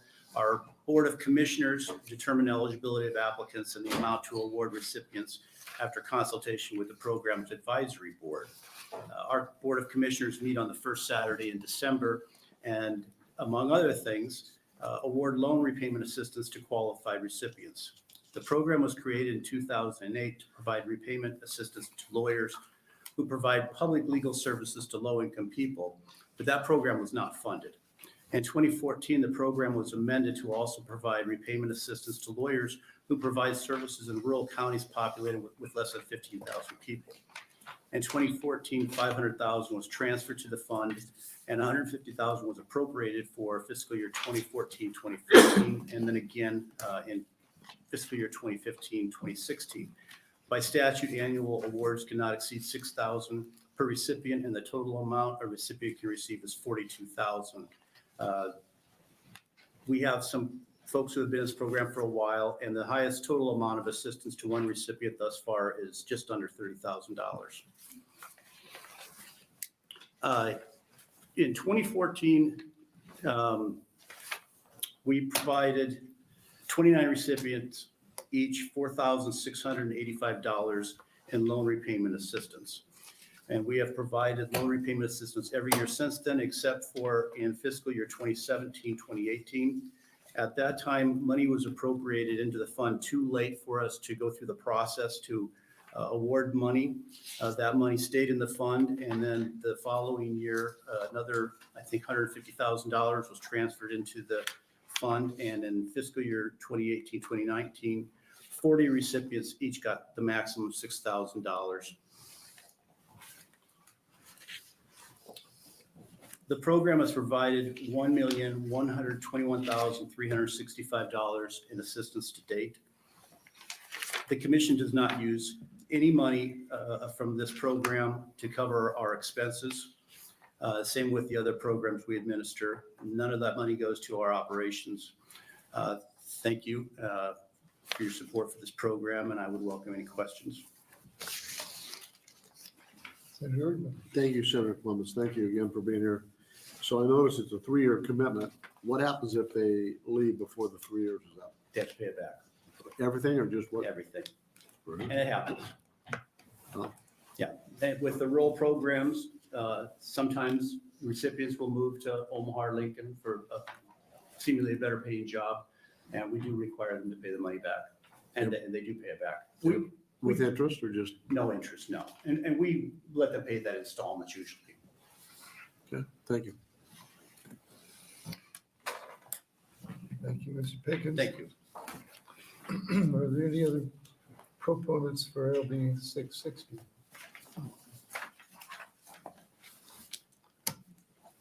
Seeing none, are there any opponents for LB 660? Seeing none, anyone here in the neutral position? Seeing none, Senator Ibach, you're welcome to close. She waives closing. And we have position comments. We have 3 proponent comments for the record. And that will conclude LB 660, and that will conclude our hearings for today. That is good. Are we back in And here your parents tomorrow? are home. Tamara, are we here tomorrow? No, we're back in 1307. We're back- okay.